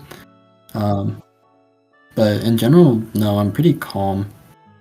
Actually, when I was playing Octopath Traveler 2, I raged once when I was trying to beat the secret boss. I raged once because I was just like, I just lost to RNG and I hated it. But yeah. But in general, I'm pretty calm these days. Garky says, if you unexpectedly manage 1v1 PL, what team slot am I playing? You're probably playing Oras 1v1, buddy. Garky also asks, who is your waifu? Who's my waifu? In terms of, this must be an anime question, right? Who is my waifu in 2025? I haven't thought about this in 3 years at least. I used to have answers. So 3 years ago, I would generally say Rin from Fate. What would I say now? Do I have an... Your IRL one is probably Claro. Huh? Claro? I should say my Discord profile picture right now. Gongli. Who's a old, I guess not really old, but a Chinese actress from the 80s and 90s. I guess when she was most active. Let me look at my anime list and see if there's anything. I should look at my manga list. Nope, nobody. Yeah, I guess I just have to say Rin from Fate. Rin's cool though. Brad says, why are you a gooner? Make sure he knows it's from PQS. He will know what to do. I don't know what that means. I'm not a gooner though. The people gotta know, why do you be leaving random discords all the time? Why be leaving discords all the time? If you're trying to use Discord less, but especially now since SPL is over, it's not gonna be on Discord very much. So, I mean, I was basically only like on Discord a lot because of SPL, and like during team, like you notice like during team tours, I go like online status on Discord, and then when there's no team tours, I go to invisible. That's just like one example, but yeah, I mean, I don't want to be looking at Discord a lot. solarflarero, aka Sebi. Overhated or underrated? I'm always supposed to answer this question. I mean, my honest thoughts on Solar Flare. Man, so me and Solar Flare have a lot of hobbies in common. So that's why me and Solar are friends, pretty much. This man is an insane baiter, though. Like he was like bait Lord Supreme. He would just like piss everyone off. So I think his hate is probably warranted. But yeah, I still talk to him though. Just because, like I said, we have hobbies in common. Tell us about Minnesota, where you live. Sorry for kind of doxing, I guess. Not really, though. I mean, I said at the start that I'm from Minnesota. Minnesota's a great state. The weather is what it is. Like, summers are hot. Winters are either really cold, really snowy. Roads are terrible. But I would say it's a great state overall. People are nice. It's getting increasingly more diverse because the immigrant population in Minnesota has grown a lot over the years, especially in the cities, which is Minneapolis and St. Paul. The rural areas in Minnesota are very red in terms of politics, while the cities are very liberal. That's something to keep in mind, which is just like, that's typical of Midwestern states, right? But Minnesota still always ends up voting blue on things. Tim Walz is our governor, so I mean, and he's somebody in the public eye very much since the election. Yeah, that's probably my thoughts. I think it's a beautiful state as well. There's a lot of nice scenery, places to visit. I mean, obviously, if you're like, you're gonna run out. If you're like someone who likes going out all the time, you're gonna run out of places to go out. Because it's not like LA or New York in that sense, right? But yeah, I would recommend it. But I also think, like, going on to what I just said, Minnesota is kind of a place to retire, honestly. Like, when you want to like just chill, start a family, I would come here. So what's next for William, I guess, after the marathon and graduating in med school, which is a lot? Those are some big fucking things, man. Mainly those. But it's next for me. I try not to think that far ahead. I try to think like week by week. So I mean, just got to get through this week. I have an exam this week on Thursday. It's pretty big. With speech contest, like I said. So yeah, I gotta get those done. Then yeah, work on my application. Do stuff for research. Yeah, there's just so much shit every week, man. But yeah, could play some JRPGs, maybe. I got some games I want to play. Yeah, you asked any tips for team selection? This is for team selection. Vibes. You like I'm not even team bro. The vibes are everything, man. Dude, if you feel it in your bones that this is the right thing to load, you gotta load it. If you feel it in your bones that this shit is ass, do not load it. My best advice. Anyways, thank you for coming on. 3 hours, definitely more than enough content for the people who watch my shit. Like and sub and comment, all that shit, boys. Also, check out my second channel right here, maybe. Appreciate you coming on. Yeah, I'll probably rewatch it to see how cringe I was during this video. Alright, peace.